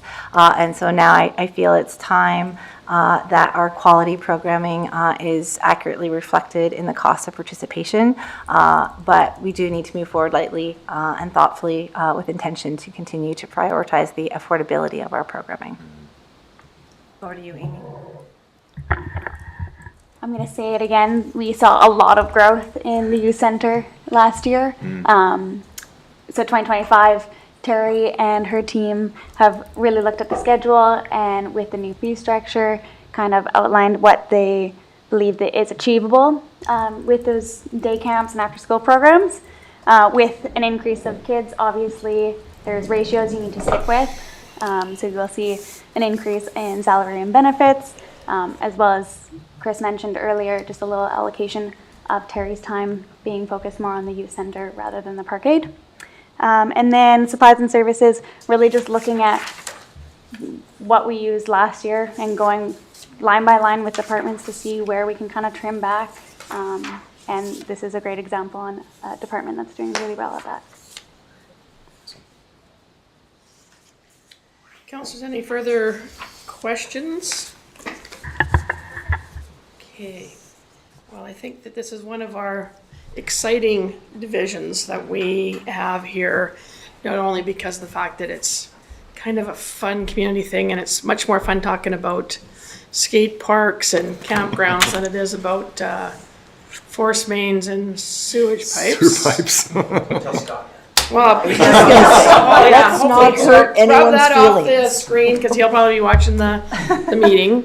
And so I think it's great from where it started to where it is now is, in my mind, kind of unbelievable because it hasn't, the youth center, I think people are of the mind the youth center's been around for a long time, but the youth center and the projects affiliated with it are, on the scheme of Nelson's 125 years, a really new department. So I think that you're doing some great work. You've got a great plan ahead of you. Hopefully you aren't biting off too much, but Me, never.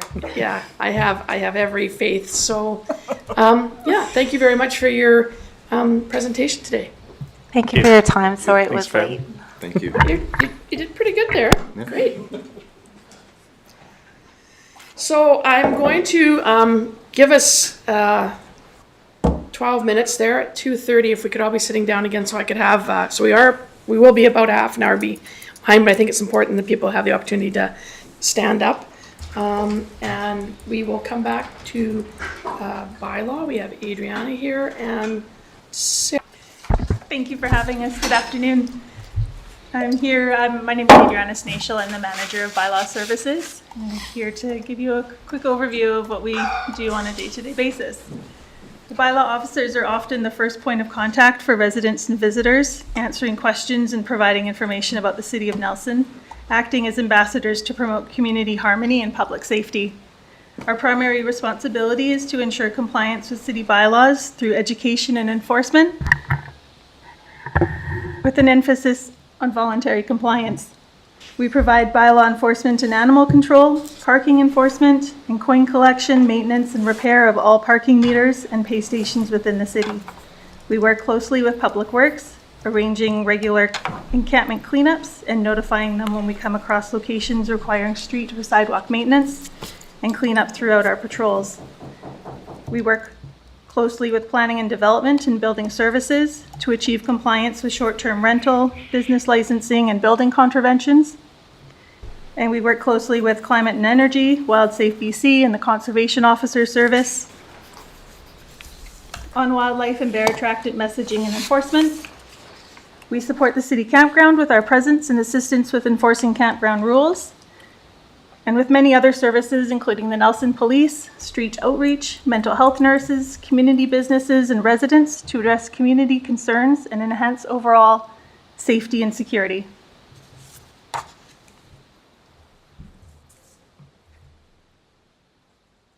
In In 2024, the Bylaw office was relocated from the Nelson Police Department to City Hall and increased in size with the addition of myself, the Bylaw manager, and a casual Bylaw officer in the very late fall. During the week, we typically have 2 to 3 Bylaw officers working. However, on weekends, there was only 1 officer on duty. The addition of a part-time officer enhances our coverage on Saturdays and also provides support for full-time officers who are on vacation or sick leave. And this helps us maintain service standards effectively.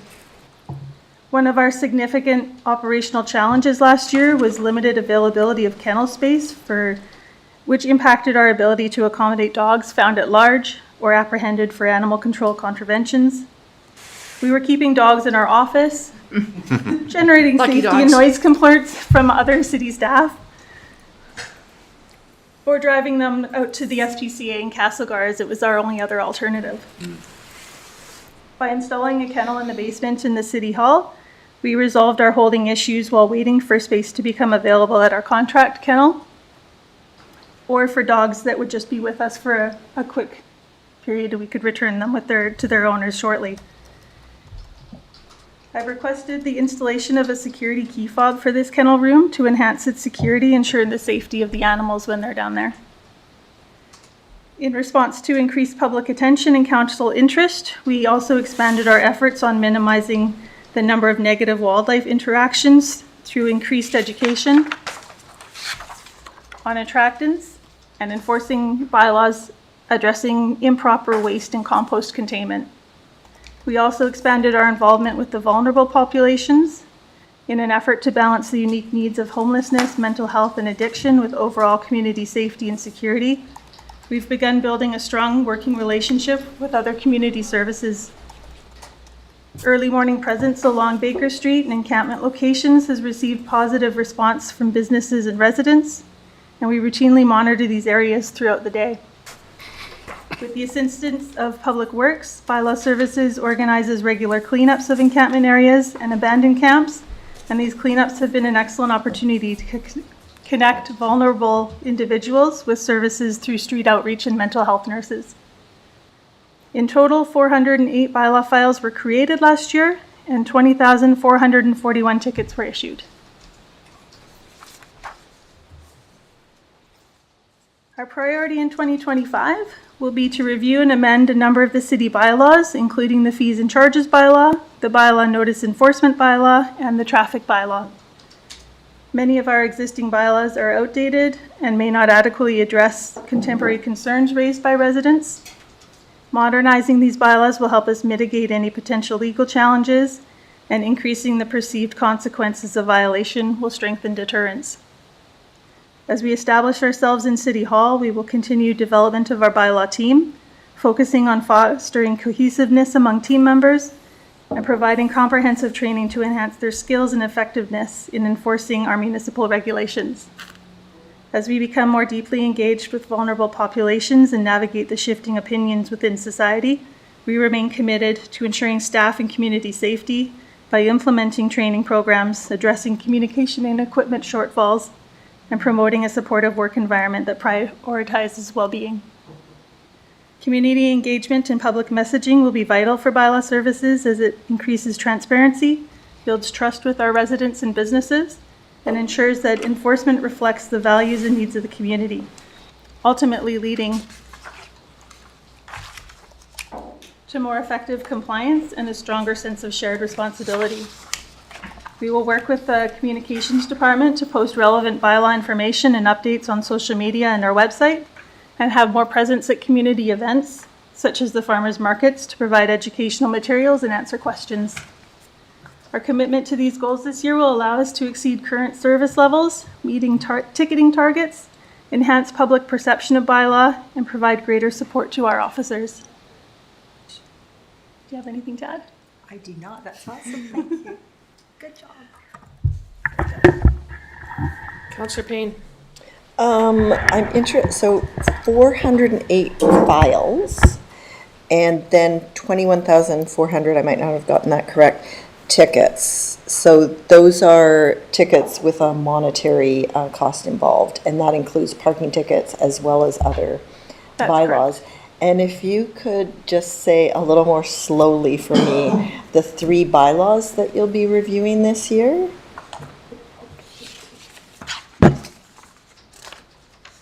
Does that help corporate officer? I know what they are. Yeah, The priority ones that I'd like to start with are the you fees and mentioned 3. charges. Fees and charges, yeah. The bylaw notice enforcement bylaw. And those ones are to address, there's some inconsistencies in there between sections and what the actual bylaw says. Okay. So it's just a bit of a cleanup. Yep. And then the first bylaw that I'd like to target is the traffic bylaw, because there are a lot of outdated things in there that make enforcement a bit difficult and could be challenged. So bylaw, traffic bylaws, is parking under that? No, what's under the traffic Yeah, and bylaw? parking would Parking, fall okay, under that's that. what I mean. So parking too close to the stop signs, parking by meters, or fire hydrants, all that sort of thing is under that. That's right, Okay. yeah. I have gone through that in some detail, but it's a while ago. Thank you. Councilor Ward? Thank you, Mayor. I'm wondering how the bylaw officers are feeling about their own safety and what you've heard about that from them. Yeah, they've definitely expressed some concern, definitely as we've seen the uptick in concern from the residents as well as from our officers as well. That's why I'd like to look at some equipment upgrades and that sort of thing, just to keep them personally protected. And then also including the training in there as well to help them manage what they're dealing with out on the street. Okay, and supplemental matter? Yes. Thank you. Are they working with the CSOs? Or is there a relationship there, or are the CSOs kind of doing their thing, Bylaws doing their thing? There's not currently, we don't have a working relationship with them yet. We would definitely like to reach out to them and get some support from them. I think it would be a wonderful gap to bridge. Right, because just we have like a couple of layers here. one We have CSO. Bylaw, we have CSOs, we have street outreach, mental health nurse. Like there is a bunch of layers, and it would be lovely to see that, like that kind of synergy with all those groups working together to work through the different issues happening out there. I absolutely agree. Okay. Social development coordinator. Yeah, just, Often the bylaw feels like.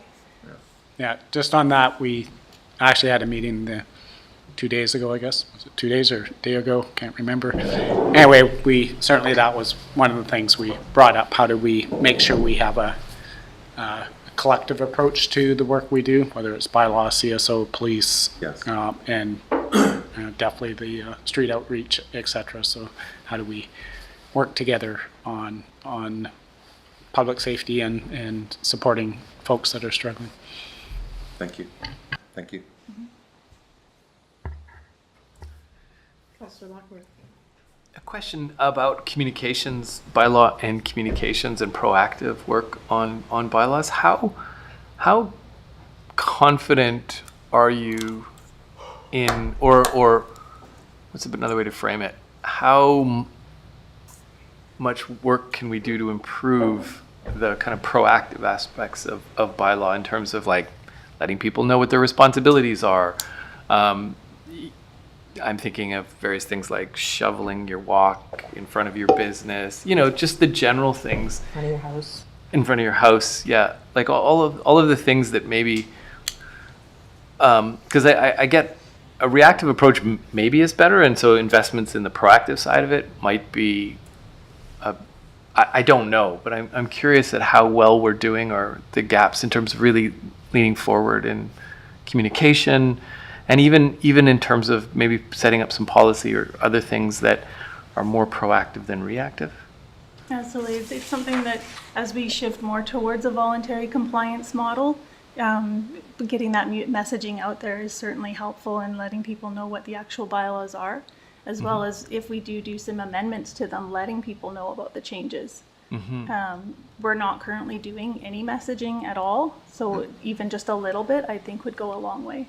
Okay, yeah, right. And that would be handled by our communications, or would bylaw develop that capacity? To start with, Yeah, I think they would work together. Yeah. For Okay. sure. And I mean, there's bylaw infractions around shoveling your sidewalk or where to park, what side of the road to park on. So that, again, is about educating the public, but working with, say, Public Works, Communications, Bylaw. So it's kind of a group effort Yeah, to make makes sure sense. that we're doing a good job of educating the public. Right, yeah, that makes sense. Okay. Thanks. Councillor Payne? In your presentation, I heard you say ticketing targets. Could you elaborate on that, please? It's reflecting back to the budget here and just making sure that we're, Okay. yeah. Did this just come up when I turned my? Thank you. Councillor Tate? Hi, thanks so much for this. It's always interesting to me to see how our different like departments kind of interact and overlap, which can be for better. Usually it's for better when you've got some overlap.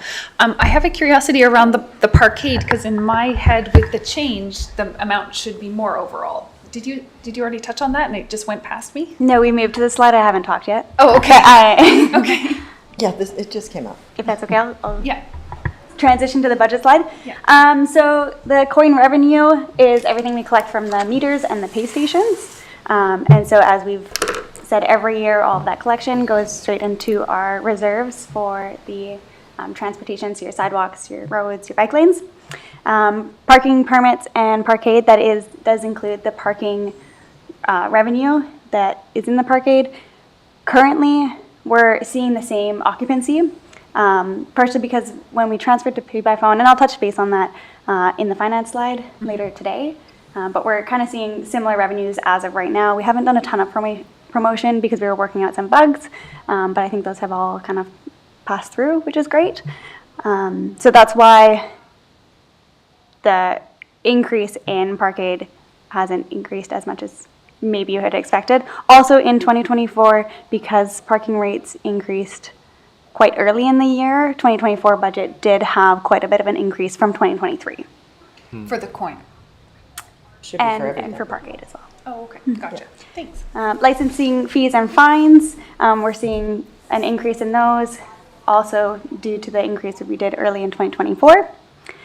With the salary and benefits, we've got the casual bylaw officer included in this budget as well that you've seen in your budget package. That shouldn't be a taxation impact. It's going to be covered by the fees and fines that that bylaw officer is able to produce. The nice thing about them doing holiday coverage, so we're not down on officers, and also those other events, so night markets or other times that wouldn't be typically during the regular officer hours, instead of having to pay them overtime to work it or shift their schedules. And then supplies and services, just down slightly because of that move from the police station over to City Hall. Last year we had given them a little bit more of a budget to make that transition over. Councillor Payne? I'm just curious about the vacation coverage, and I'm not saying that we don't, but have we ever noticed that people stopped putting money into meters when they knew that Bylaw was on vacation? Like, I'm just assuming that that revenue stream would be fairly constant. Does that make sense to anyone? There's no way to gauge that, Yeah. right? There's no measurement for that. Well, the amount of money you collect. Yeah, for the coin. Yeah.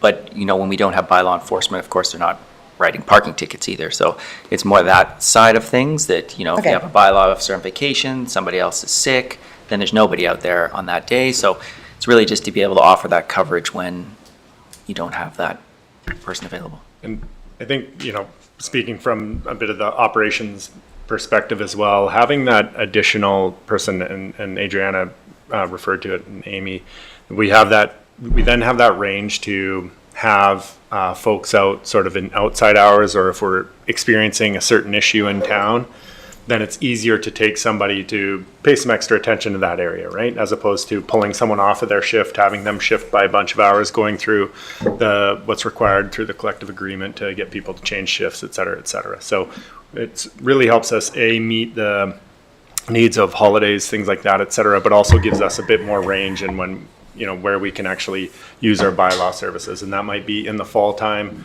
when, the fruit trees are out and we just need somebody out there going out and talking to folks and saying, hey, you got to pick that stuff, or any initiatives like that, or shoveling sidewalks, all of that stuff. Thank you. I would love that. So the licensing fees and fines, that's parking tickets and, Amy, there's probably a couple other lines in there. I think is it divided out somewhere? So dog, bylaw- yeah. But bylaw so also I'm covers- assuming that like 95% of it is parking tickets. So- Correct. It does include other things like dog fines, dog licenses, So commercial. just the majority is parking tickets then? Yeah. Okay, so I'm gonna just think of it as parking tickets. Okay. And I would assume that's been a sizable increase from 2023 too because of the increase in the parking ticket amount. Okay. Anybody else have a question? Okay, well then, seeing none, Adrienne, do you have anything else to add? Oh, look, Counselor Tate. Sorry. So this is new that it's been moved over and you kind of, you talked about it and you read your paragraph, but like just really briefly, does it feel better? Does it feel more cohesive? Does it feel more efficient? Are you glad of the move? I guess this is probably for Sarah. Sorry. It absolutely does. I think for the whole bylaw team, there's better management. They know what they're doing. They know what the expectations are. We're working really closely with finance. We're working really closely with other departments in the city, which is wonderful. I believe that the team feels more included in the city. It's always been a department of the city, but it hasn't necessarily been managed that way.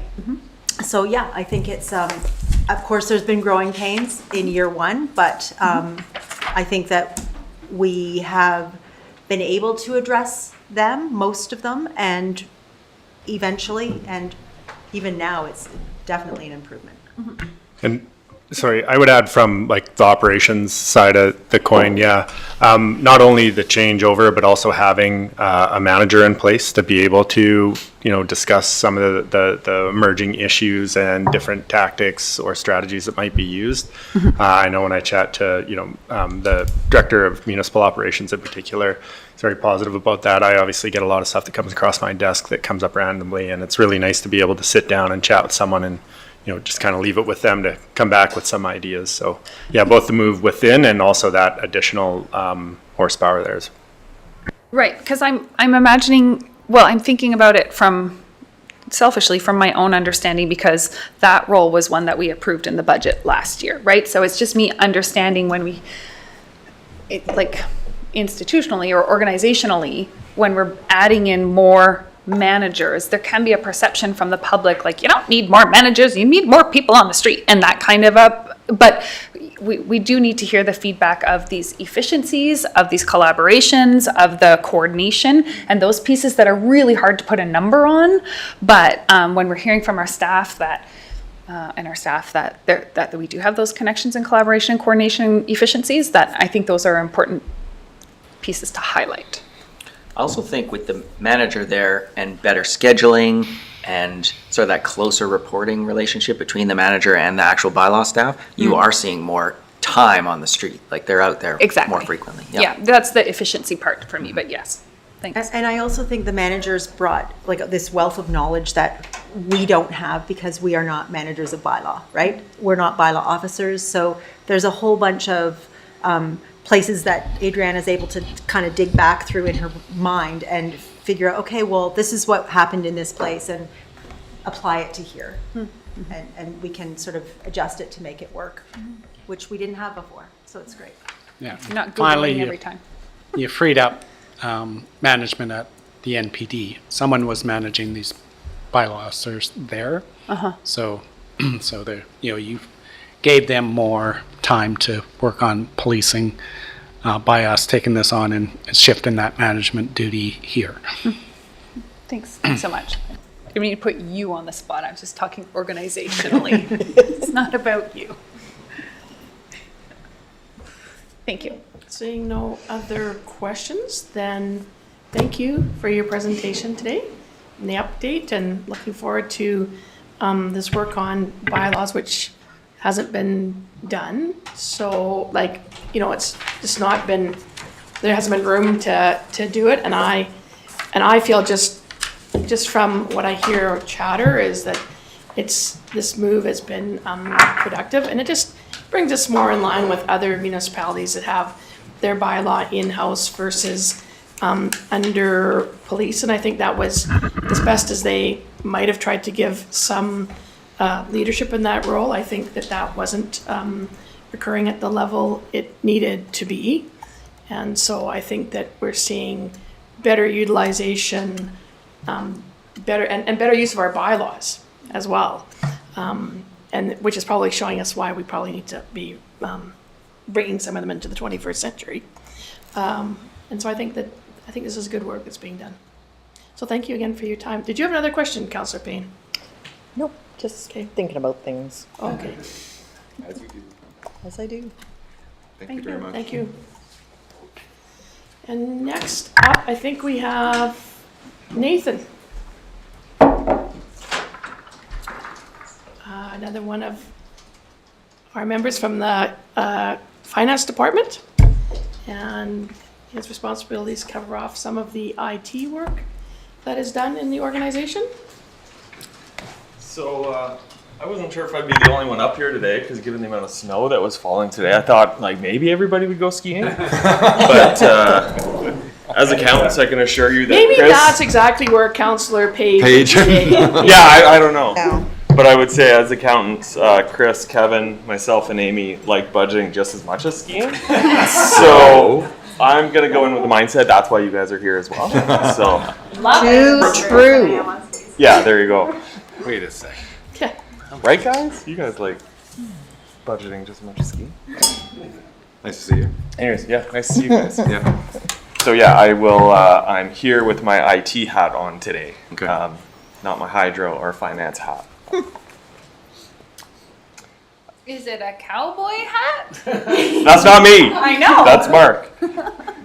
I think so. We should have different hats for the departments. That would be awesome. Are you going to talk a little bit about like the current kind of state of IT a little bit in the beginning here? Because I'm just kind of wondering like where we're at these days. Yeah, sure. In terms of, well, I think Risk assessment. I think when you go through. I think when I go through the presentation, you'll kind of see kind of where we're at, because I do touch on quite a few projects and kind of our day-to-day operations, what that looks like. Okay. So if I don't answer your question by the end, maybe let's circle back. Okay. Is that fair? Yeah. Okay. It's very Jesse, just don't attend one of the, the seminars on cybersecurity put on by the Government of Canada. They scare the pants off you. Yeah. I think my anxiety levels around IT is just like, because everywhere you look in the news, like it's super challenging environment, right? I'll definitely address some of those, Okay. some of those concerns and kind of give an update on where we are on the cybersecurity front. Okay. For sure. Thank you. Are you guys ready? Shall I begin? Okay. So the agenda, I'm sure, is the same format for all the teams that are presented, but basically the first slide here, I'll talk about really what we do as an IT group and who does it, who does the work. Spoiler alert, it's these 5 guys whose pictures are on the slide. We'll kind of go through our 2024 accomplishments, what we've been working on in 2024. Then we'll look forward to 2025 on what our plans are and what we're and the major projects that we're gonna be working on. And then finally, the last slide is the budget for IT, just like you've seen in other groups as well. So first off, what do we do and who does it? So these 3 boxes on this first slide are the main items that we do. It's pretty generic to most IT departments, I think. The 2 on the left are what takes up the large majority of our time. So maintaining IT infrastructure, it's exactly what it sounds, making sure our computer systems are running, make sure we have a network in place, and just maintaining that. And then the middle box there is supporting city staff. So what that means to me is more that help desk role. So when people have issues or questions or concerns, they contact us and we provide support to them. Those 2 items are the large majority of the time that the IT staff spends doing those 2 things. And then the box on the right is IT improvements. We're always looking to improve our services, improve our processes, and to improve as a group, and also take care of city initiatives that kind of come our way. So they're maybe not IT initiated, but they involve IT, like so many projects. A good example of that would be, whoops, did I do that? And he's got Gabe. A good example. I need IT help. IT. A good. Yeah. That was an example. Yeah. A city initiative that I'm thinking of it would be something like NG 911, right? It was kind of imposed on us by the CRTC. It wasn't IT's original initiative, but we're obviously helping support that. So those are the three overall high-level things that IT does on a regular basis. We'll get a little bit deeper into these as the slides go on. But I think one of the most important parts of this slide or this presentation is to recognize those 5 individuals that whose pictures I put up on there. So Mark, Calum, Dylan, Dave, and Nick are the guys who do all the great work, and I'm really proud of the work that they do. The creativity in which they approach problems and solve problems is excellent. So we have a really, really good team that we should all be proud of here. So looking at 2024 accomplishments. So these are some of the things that we've been working on. These 5 items here are just a quick highlight. NG 911, so that's one of the bigger projects that we have on the go, as you're likely aware. In 2024, this is a little bit subjective in terms of percentage of completion, but I would say we're about 80% complete on the NG 911 project to date. So I think in 2024, we've moved it from about 10% to about 80%.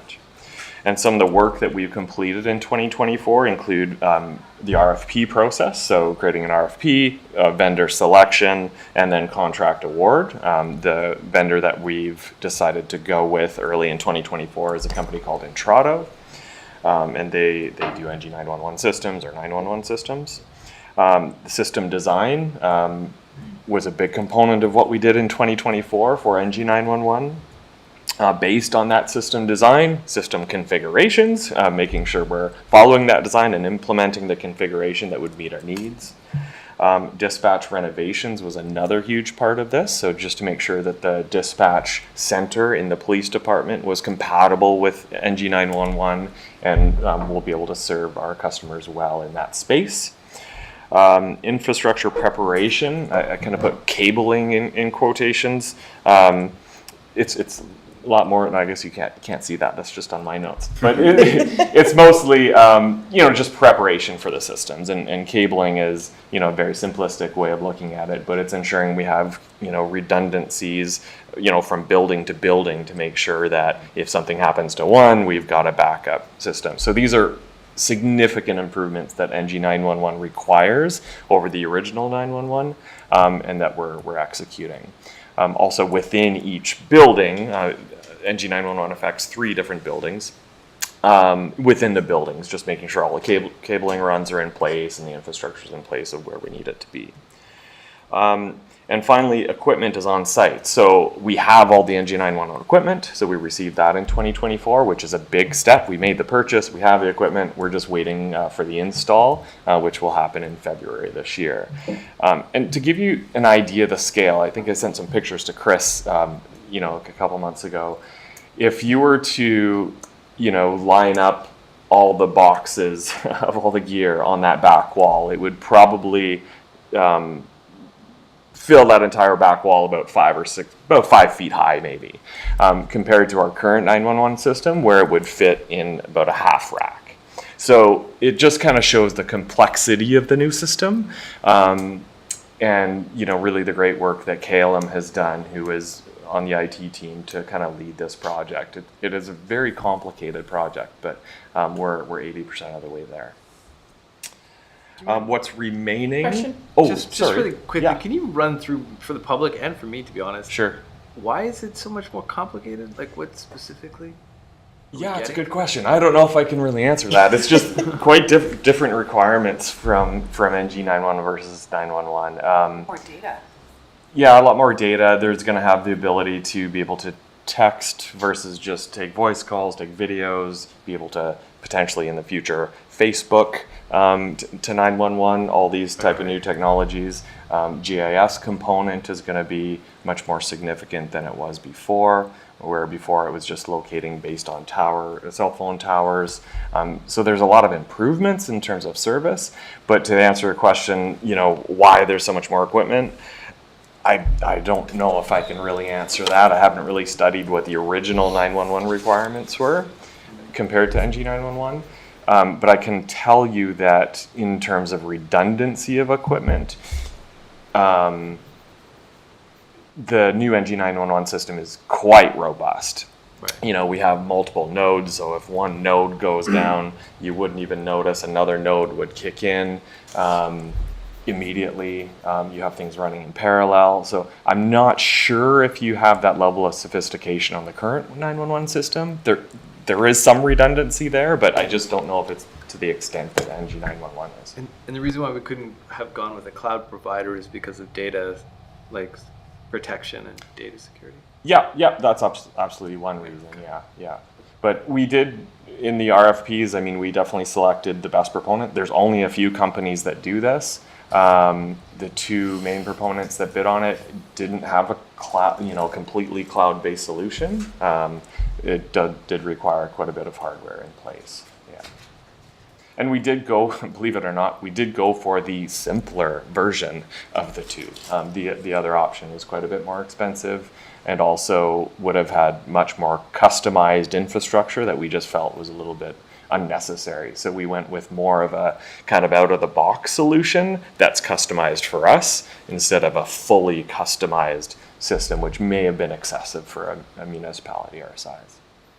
Yeah, thanks.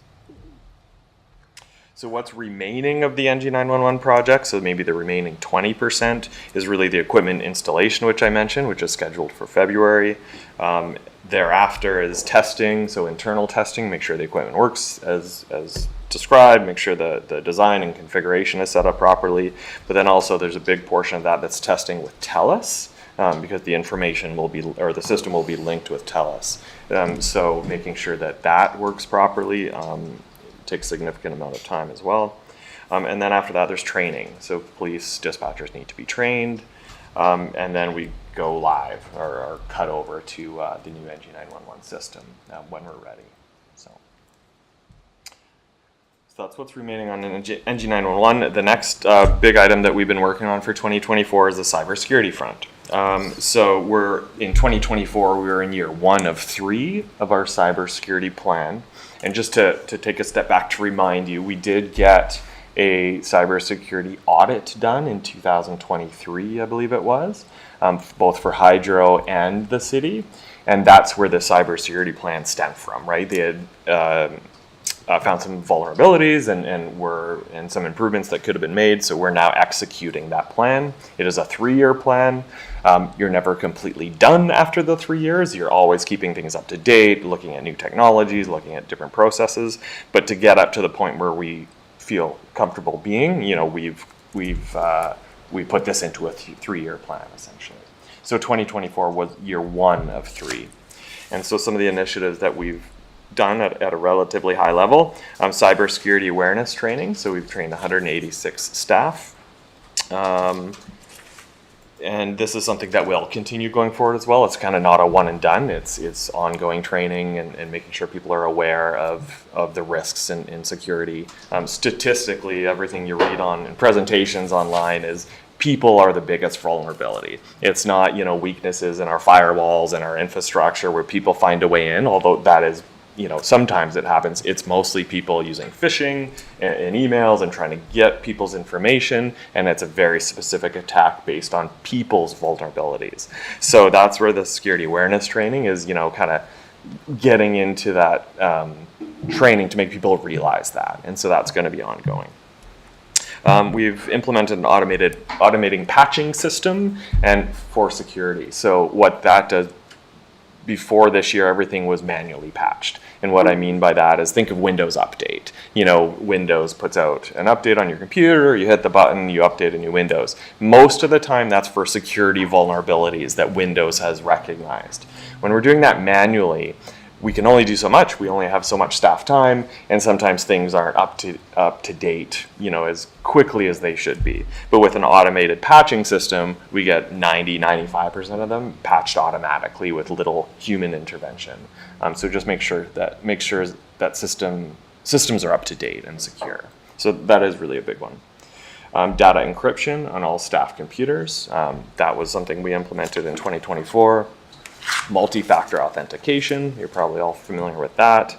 Mobile device management system, so we're phasing that in, where we'll be able to really manage people's cell phones. And you'd think, well, what does it matter if cell phone isn't managed? But there's a lot of data on staff cell phones. I mean, think of just having access to emails and gaining information about people through emails if it were to fall in the wrong hands. So with a mobile device management system, we can manage that device a little bit better and protect it. Improved hardware tracking in 2024. We have a system that is able to scan the network and see what hardware systems are on our network. So we can track our hardware a little bit better than a spreadsheet, which what we were using before. Improved internal controls. Managed detection and response services. So this is something that we procured in late 2024. And so this service was identified in the security audit and recommended. And it's a service where we have an organization monitoring our system 24/7, 365 days a year. So, sometimes, or most of the time, if attacks might come in the middle of the night because they know that nobody's around in an organization, where we have a managed service that not only monitors the system 24 hours a day, but also can respond to attacks 24 hours a day to at least isolate the issue, or if it's significant enough, call the staff in to really address the issue. So that was a big improvement that we made in 2024. One other item is we have an RFP that's out right now, has been for the last couple of weeks, for a virtual chief information security officer. So this is basically a contract role of a security expert who's going to come in and help us through some of the next phases of our cybersecurity, not project, but initiatives. I'll talk a little bit more about that in a future slide. Another item was internal organization and culture. So again, we're always looking for improvements there. So in 2024 was the first implementation of a team work plan. And so I think what I've seen that do in 2024 is just the alignment piece. So IT gets a lot of requests all the time. And it's really too much for us to say yes to everything. And so the work plan really helped align staff's priorities and to ensure those priorities were in alignment with the organizational needs as well. So I think there's still improvements to make on that, but I think that's been a big win for the team. Also, the team has developed a team charter to help the team gel a little bit better together, to communicate a little bit better, and align their own expectations for each other when they come into the office every day. So that was something new that we did for 2024 as well. Next item is AI pilot project. So that's something where we're curious about new software, and AI is on the news everywhere. So we established a AI pilot project. So we have about 15 or 16 people on the project, where we've purchased a co-pilot license for them. This doesn't mean they're hanging out at the airport. It's not that kind of co-pilot license. It's the Microsoft equivalent of ChatGPT. So it's Microsoft Copilot. And so we've given 15 people or 16 people licenses for that. We've asked them to document how they use it, what they use it for, wins, losses, what works, what doesn't. And then so at the end of this pilot project, we can really make a good objective evaluation on if it's worth rolling out to more people, was it valuable, or did we not get value of it? So we'll do that for probably another 6 months to make that assessment. Sorry. Question? Yes. So you're going to do it for another 6 months. Sorry, you started it 2 months ago? No, about 6 months ago. So I think we want to roll this out for a year. So it'll be sort of a year's analysis. Yeah. And you went with that because we already have the Microsoft suite of You bet. products, even though there's a cost associated with it, as opposed to Correct, yeah. So there is a free version of Copilot as well. Okay. So anybody can log on to Microsoft and use Copilot, but the paid version integrates with our other tools a little Yeah, bit better. yeah. So yeah, we'll have in our emails, we'll have a little Copilot button to help us sort through our emails or prioritize our emails. You don't get that in that free That would be version. great. Yeah, totally.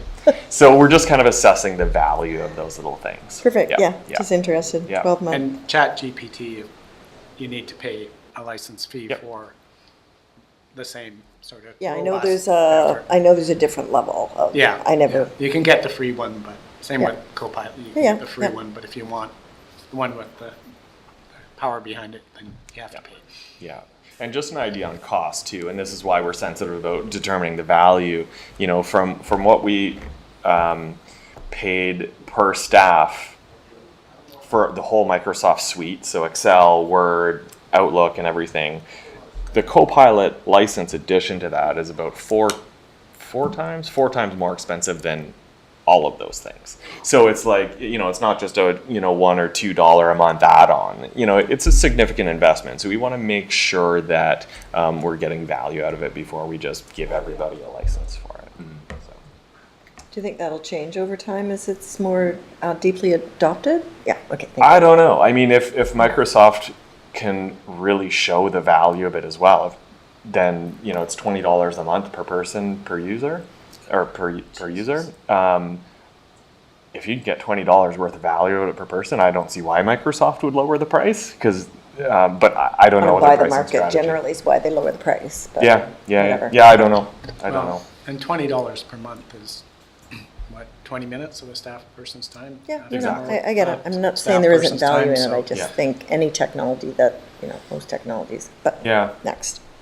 yeah, I Thanks. don't know the answer to that one. Yeah, I'm not too sure. Another question, Councillor Lochinvar. Nope. Sorry, no. Oh, I thought I saw this. Oh, no, I was. Dog, you're just writing in the air, kind of like Councillor, like Tate sometimes does. We're out there trying to stay awake. Yeah, no, it's all good. If you gotta if get up see and stretch, any go for it. random, Do some Yeah. jumping it's jacks. Just, I think they test me though sometimes, Nathan, to see whether or not I'm watching. Yeah. They're like, You're what on is she it." doing? Well, like, I'm reading the notes, I'm trying to make notes, and like, I think they're trying to see like, is the mayor paying attention? Yeah. Yeah. Sometimes I write down a question mark and she asks me if I want to ask. Oh, it. yeah, No, yeah, there later, you go. later. So the last item on this slide is just maintaining IT infrastructure and staff support. So my next slide will kind of give you a little bit more detail on that one, because there really is a lot to it. And as I mentioned before, the majority of the work that the IT team is doing is really maintaining the infrastructure and responding to help desk tickets. So in this slide, I just kind of show you some statistics.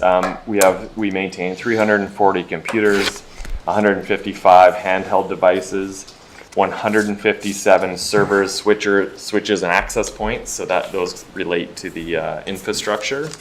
That does include virtual servers and whatnot. 8 storage devices, extensive system backup procedures that we do on a regular basis. 106 Nelson Fiber customers. And 8 server co-location customers. So that last one is that room that we have in the basement where we have servers for other organizations. So we service 8 of those customers.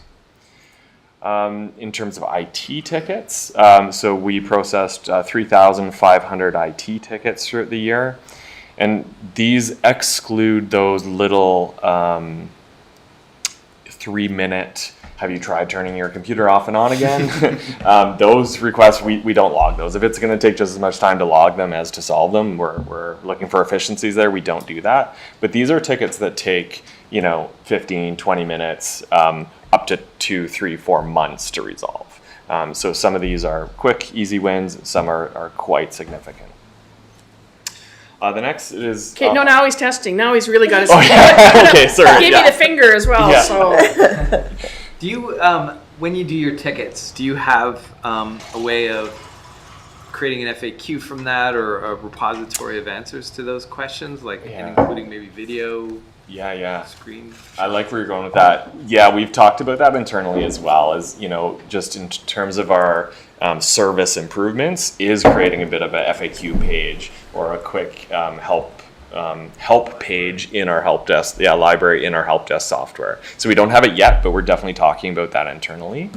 We want to do some automation on that as well. So we've definitely got some ideas, but we don't have that yet. But it's on our radar for sure. Well, one of the things that just a suggestion while I remember, there's a great tool that we're using at my organization called Loom.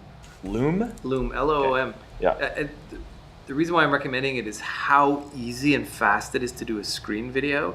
Like as literally as fast as you can explain what you're talking about, it's uploading it and it gives you a link to share. So even if it's just a one-on-one, then that person has the reference that they can go back to. Yep. So you give it to them once and then they've got the video that they can watch.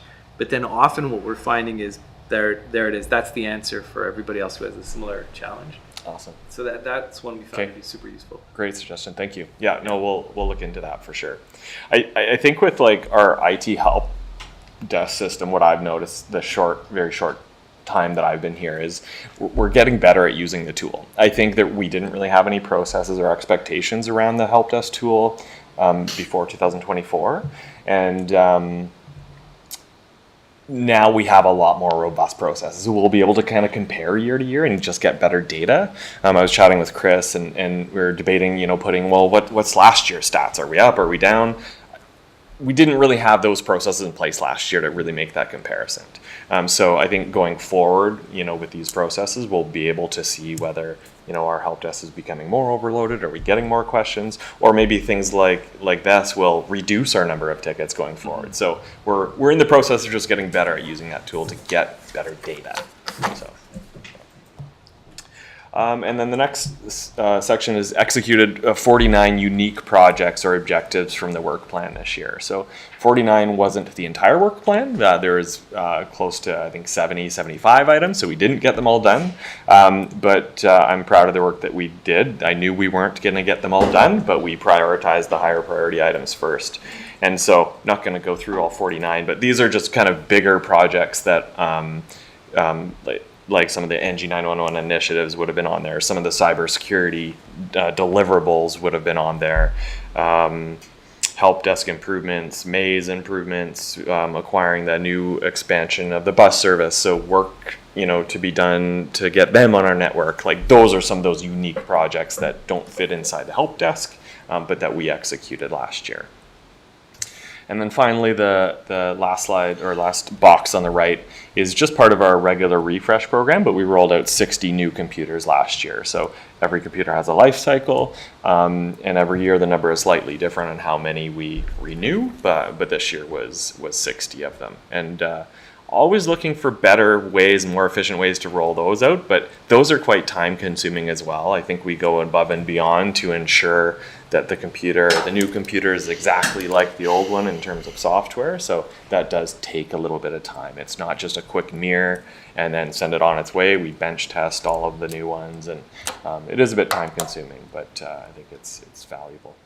Could I ask, because this is always something that comes to my mind about this very disposable world we live in, what do we do with all those computers that are end of life? I just sort of find that, I don't know, I think a young kid would sooner take an old pair of used running shoes than an old computer because they don't run fast enough. But I don't have any children, but I sort of get that feel out there that everybody wants the newest, shiniest thing. But is there programs out there? Are we sending these to third world countries once we've scrubbed them? Are we sending them to schools? Are we giving them to churches to redistribute to congregants that don't have them? Great question. What are we doing with them? So I've got a multifaceted answer. We're doing all of the above in a certain way. One initiative that we've done this year in 2024, we've gone from a computer that we felt lasted about 4 years to a computer that's a little bit more robust, a slight increase of cost that we're expecting will last 5 years. So that will help reduce a little bit of that waste. Secondly, some of the old computers we just do keep in-house for extra stock. Like if somebody's computer breaks, that's kind of our backup computer. So some of them are kept that way. Many of them are recycled. They are taken to a recycle depot, and we have donated some to organizations after they're secured as well. So we do a bunch of different things. I don't have numbers on exactly which ones. Just as long as it, Yeah. because it just seems to me that electronic waste is a big thing, and at the minimum, there should be someplace somewhere where they're stripped down and all their rare earths are taken out. Yeah. And Yeah, I think things do last longer than if we take care of them. Then I'm still using my 2014 iPad here, and I've had 2 more given to me like since, right? I mean, Yep. Agreed. Councillor Woodward. Thank you, Mayor. I was wondering, I recently read a piece on one of the big vulnerabilities is when organizations use third-party, not other organizations, but like, well, the vulnerabilities come from when your data goes out to like a third-party group. It was the piece was on a school system using students were using a third party. That system was broken into, and then all the student files were accessed. Yep. So I'm wondering about vulnerabilities there. Yeah, so we do a lot in-house here. I think for many years we've avoided as much as possible about going to cloud services. We do prefer on-prem services, and we still do that to a certain extent. The world is going to more of a cloud system, so there's limited capacity in which we can continue to do that. We do have PIA or privacy information assessments every time we do engage a third party to house soft or sensitive information that we have. So Sarah's team goes through that assessment to make sure that it's secure. But it is a vulnerability. I mean, we are careful with the partners that we partner with, but we can't control their system entirely. So I mean, it certainly could be a point of vulnerability for sure. So. And could you just talk a little bit more about like phone vulnerability? Because obviously everyone has a phone. Most of the staff probably does a lot of work on their phone out in the field. So are these dedicated city phones that they get, or they're not mixing like personal and? No, they are. They can. Yeah. I mean, there's some staff that certainly just have one phone. They are aware, though, that if it is a city-purchased phone and if there's an FOI, or a request for information, they do need to surrender their phone. So that might deter some people from combining those two things. Like me, I carry around 2 phones. The mobile device management software that I was speaking about before will help us evaluate the controls we want to put in places for those phones. So right now, and I'll talk about it maybe in the next slide a little bit more, but some of the maybe lack of IT policies that we have at the city that we want to, and governance that we want to create in 2025, that might identify some of those vulnerabilities and create some policies and procedures on the direction we might want to go to help secure these phones a bit more. So that's a long-winded answer, but so right now we don't have a lot of policies on what software can you download on your city phone, right? What apps can you download on the city phone? So we're going to look at that in 2025 to evaluate our risk and assess those risks. And with the mobile device management software that we've purchased, we can then execute those controls if we want to put those controls on phones. But right now, as we roll out that mobile device management, just in regards to security, if physical security, if you lose your phone, we'll now have the ability to wipe that phone immediately and remotely and lock it down. Where before that software we really didn't have that control. So we are taking steps to make them more secure for sure, but look forward to my update a year from now on the initiatives that we did in terms of governance to help create those policies and direction on where we should go with some of that stuff. Thank you. Yeah, you're welcome. Let's move to 2025. So that's kind of everything we've been working on in 2024. 2025, I'll keep it a little bit more brief, probably running a little shorter on time, but these are the major initiatives that we have looking forward. So NG 911, we talked about that already. So completing that project in regards to the 911 component, but then the second phase is really that GIS component. The timelines that we're looking at for that is 2027 to have a GIS component for 911 in place. That will likely change, but that's the guidelines that we have today. And so that's just making sure that we're meeting the GIS requirements for 911. So once we complete phase 1, we're right on to phase 2 with 911 and GIS. Cybersecurity, we talked about that already, is just in 2025, we're going to be in year 2 of 3 in our cybersecurity program. And the 3 areas of focus, I mentioned that before briefly, governance, that's going to be our big area of focus. And that's where the virtual chief information security officer will help us with. And it's not a matter of just throwing out policies. I can go online and grab policies and apply them tomorrow, but it's a matter of making sure they're the right policies and making sure that we have the procedures in place from a citywide perspective or an IT perspective to ensure that we're meeting those policy requirements or adhering to them. So there's going to be a lot of policy and procedure development around cybersecurity in 2025. Creating a risk register and doing some risk analysis, that's part of that governance piece. And finally, in regards to governance, the incident response planning, just making sure that if there is an attack or if there is ransomware that comes our way, we have a very specific plan on how we're going to deal with it, who's going to deal with it, and all that. Just like the EOC. I mean, they would have plans. We need that type of plan for IT as well. System security. So we're going to just keep going on that train, keep making our infrastructure a little bit more secure with things like network segmentation. So just, some networks, if they don't need to talk to each other, we'll remove that interface between them and kind of segmenting those. Physical security, just making sure that, I'm thinking Hydra specifically, just making sure that all of our physical assets are more secure with different fob accesses or maybe minimizing who has access to certain rooms, that kind of thing.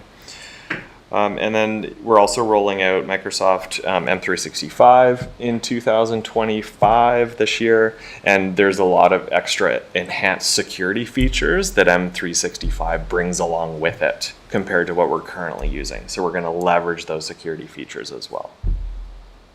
And then the last. Sorry. Oh, yes. You do your last one if you want. Well, Sorry. no, you go ahead. This touches that governance, policy, and procedures. Mm-hmm. Like 17 sentences ago, I thought I heard you say manager of virtual policy Yeah. something. Yeah, But yeah. It's not in here. Virtual chief information officer. Yeah. That one, yeah. So we, I'm like, what? Yeah. That was a new one. So. Yeah. part of the 2024 budget, Uh-huh. as part of that 3-year cybersecurity plan, we haven't been able to get that person here, it's not an employee, it's we have a contract over 2 years to do it. Yep. So that RFP is out now. Oh, it's a contract. Yeah. It's not a position. It's not a staff. No. Carry on. So a chief virtual information officer is generally in a big corporation. It is a staff. It's a director of IT type thing, but we're calling it virtual just because we're not big enough to have that as a full-time staff. So a virtual element of that is just a consultant on the side to help guide us through. Yeah. So it's not a 1 or 2 year Yep. commitment to help us with those policies and procedures and get us to a place where we can kind of run with the cybersecurity program on our own. Yeah. Yep. Okay, thanks. Yep, Yeah, no worries. 321. I'm like, what? I heard. It's a tricky one. Also pain. So is that something that we could work with other municipalities in our area to collaborate on, or is it just more? Yeah, we'd sort of hoped that the yeah. province was going to come up with some things for us, and we did explore that at a provincial level, and there wasn't quite the elements there that we were looking for. But I mean, There's Castlegar and there's Trail, room and to they're, collaborate. We also, there's a balance there, we want to continue some momentum here, and I don't want to have us wait too long to get things in place, but if we can get a contractor that we feel has some value, then I think that's a good point then to reach out to say hey, we've got this corporation or individual or contract that's going to help us with this. Is there some room for you folks if you want to continue with that as well? We've also talked to the regional district to see if there's something they'd want to partner with us on, so we sort of want to see. it sounds like some of these things, I'm not gonna say they're generic, but they're certainly, a form that needs Yeah. to be Yeah. a And one of process, the- yeah. One of the reasons we delayed it this long is we were really hoping there'd be some provincial solutions there. And we were waiting for, I don't know, was it September or something that was supposed to come out? It Yep. just didn't quite fit. Yeah, it did come out, and we were optimistic to kind of go around the, not in a malicious way, go around the RFP process because the province was going to have their own solution of pre-approved, vetted organizations, which they did. However, the process to approach them was just as onerous as an RFP process. So we've kind of did the best of both worlds. We cherry-picked the pre-approved vendors and then did our own RFP process to ensure that we're meeting our needs. So I think ultimately we're going to end up with a good solution. But yeah, we were waiting a little bit on the province, and our expectations were not met on what they delivered. Just curious, what ministry does this fall under? Services. Yeah, I think so. Yeah. Thanks, okay. And then the last component on cybersecurity is just keep that training initiative going. Like I mentioned before about the cybersecurity awareness training, keep that momentum going, and also training for our own IT staff as well. Cybersecurity changes all the time. Just make sure that they're kind of up to date and well informed. Another goal for 2025 is just internal improvements. Again, mentioned before, continuous improvement is really a big part of my belief, and I think the city's belief system. So there are some key things we want to look at for improvement within the department. Software procurement, budgeting, and tracking. I think there can be some improvement there. Improved documented procedures. We kind of talked about that. And improvements to the work plan. We've already tweaked it a little bit in 2025. So just keep on that continuous improvement mantra. And then M365 integration, so that's Microsoft 365 integration. We're going to roll that out in 2025, so that's another big one.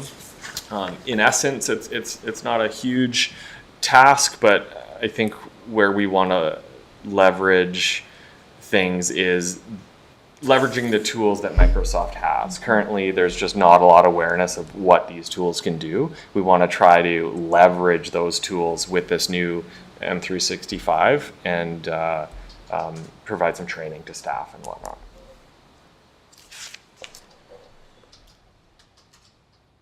And then finally, the budget piece. This will be relatively quick. Sorry, I think I'm over time a little bit. So one thing I just did want to draw your attention to that this, and maybe this is the same with all departments, I'm not sure. When we look at the salary and benefits, or when we look at all the expenses, these are include allocations to other departments. So, for example, the salary and benefits for the IT staff is total, it's around $650,000, but we allocate some of those funds to other departments. So, for example, hydro. Transit, I believe. So, those costs will appear in those budgets. So these are just the remaining costs for IT.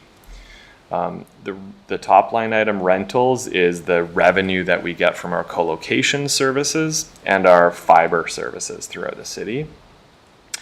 Salaries and benefits, pretty self-explanatory. Supplies, services, is just all the supplies and that we need to run IT, and also software is for the organization as well. Like licenses? Yep, licenses, like recurring licenses, kind of one-off purchases of software. But yeah, most of them are recurring because we have them in perpetuity. So yeah, mostly licenses. Yeah, and Nathan, the hardware costs come through the equipment pool or capital, right? Yeah.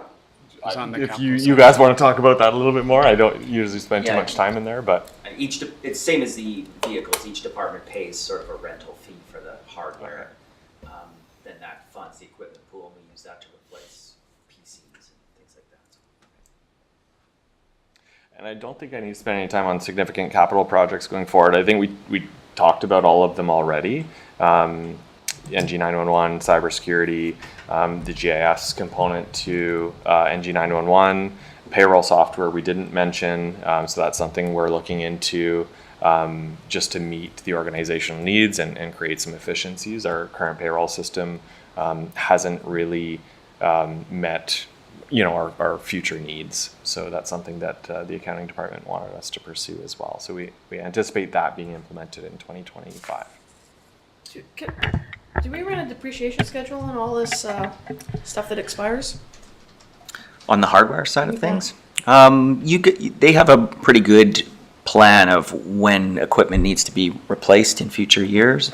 We don't capitalize it and amortize it. We usually don't just amortize it. expense That's what I'm asking. Yeah, it's Do we have a depreciation schedule? Not a. we don't bother when with do you buy the new PCs ones? and things. We Okay. just expense them in the year. Okay. Yeah. Thank you. I just want to touch on the payroll software piece. Like the software we do have is end of life and will not be supported going forward. So the current provider would like us to transition to their new product, which we haven't seen yet. So we're keeping our sort of options open to look at other solutions as well. Something we've been asking for the whole time I've been here is electronic timesheets. Because right now the process is very manual, and I think when Amy does her finance presentation, you'll sort of see how much payroll has grown, and having individuals fill out timesheets, sign off on timesheets, and someone manually code those in, there's better ways of doing that. So that's what we're looking at, which will free up some capacity as well to do other things. Now, just maybe to support that from like the employee side, was a big part of the strategic plan of council to ensure that employees are feeling satisfied with their employment and what they get out of it. Our current system is very difficult to understand what we as the employer provide to our employees. And I think that's a critical piece that a new system would be able to show, is how much people are actually being invested in by the employer, which is a huge benefit too. So that's something that I got here and asked. I was like, well, which one do we pay as a city, and which one? And it's like, wow, it doesn't really show that. So that's something that we're missing on, a big opportunity to capitalize on. And to mention that our current provider, we are the biggest municipality that they have on that system. And so their new system is more geared to smaller municipalities that don't have 5 different collective agreements with a number of different items in each of those. So we've outgrown it. I've thrown a lot of information at you. Any questions? On forward. Thank you. I just want to say, I feel better. Thank you. But I just want to say too, it's from the first year that I was on council to now, the IT department, the level of competency and security has really grown. It's incredible, how far it's come. So. And I think we're trying to match the moment, and it's really great to see that. I feel like that is definitely happening, because it did seem, that was 6-7 years ago, and maybe things weren't so at risk as much as they are now. So it's really great to see we are climbing that mountain. So thank you for the work, and thank you for staff to support all that. Yep. It's really great. Yeah, good. Yeah, I understand and realize that a lot of the work, the cybersecurity work that we do, is behind the scenes. Mm-hmm. So it's not in your face. You don't see it every day. So it's easy to wonder, are we making any changes? Are we making any progress? We definitely are. Yes. We definitely are. We're on a good trajectory. I'm really happy and excited with the work that we did in 2024, and looking forward to the work that we're going to do in 2025. Yeah, that's great. Thank you. Seeing no further questions. Thank you, Nathan, for your presentation on You're welcome. IT. And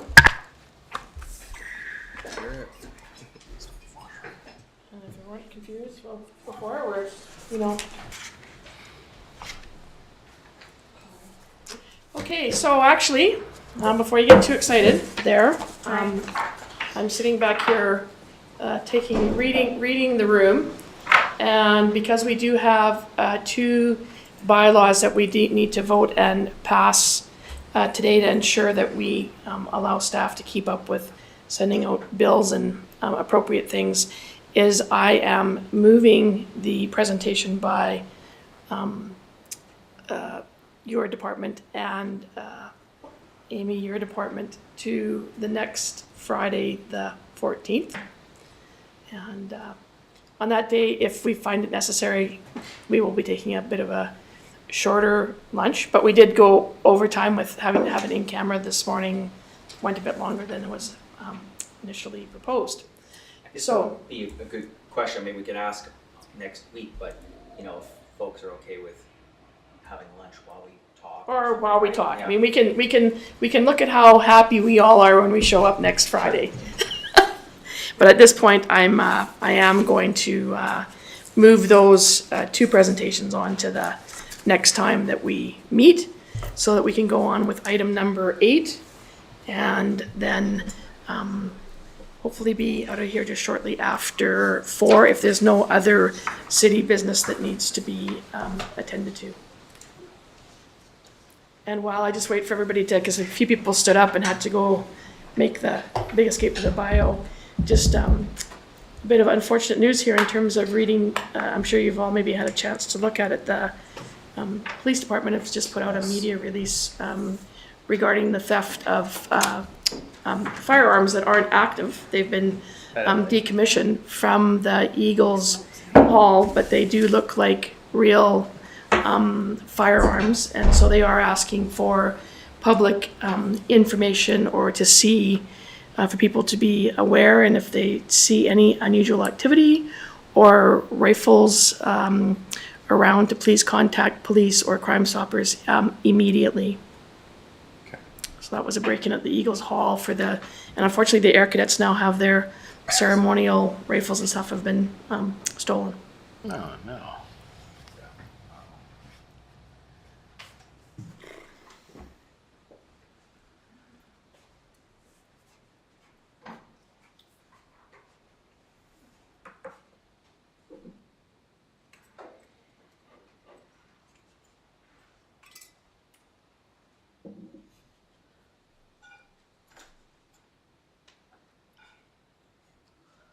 And, you know, don't throw that out. If you're not going to eat it, you should give it away. I'm keeping it. Okay. Yeah, it's very good. I enjoyed it. I'm saving it for after. Oh, okay. It was so funny. I took a piece to everybody at police board, and everybody was like slowly, like everybody kind of waited. It was a long police board meeting, and then you could just tell people like, okay, I need a little something, so I'll have a little sugar hit. And Devin, bless his heart, he's really off sugar, and he was sitting there. One of the police board members said, "Oh my gosh, that was so good. I would love another piece." And Devin just sort of like grabbed it, like flung it at her. He's like, "Here, you have it." And he says, the temptation. He's like, I was gonna eat it, but no. It's really lovely to see that. But Mike did say to me, "Why?" I said, "I don't make this very often." I said, "Only usually at Christmas." And as he's eating, as I'm trying to cut it and make it square, and he's like, "And just exactly why is it that you only make it like once a year?"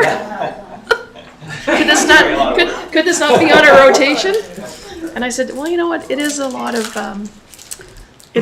work.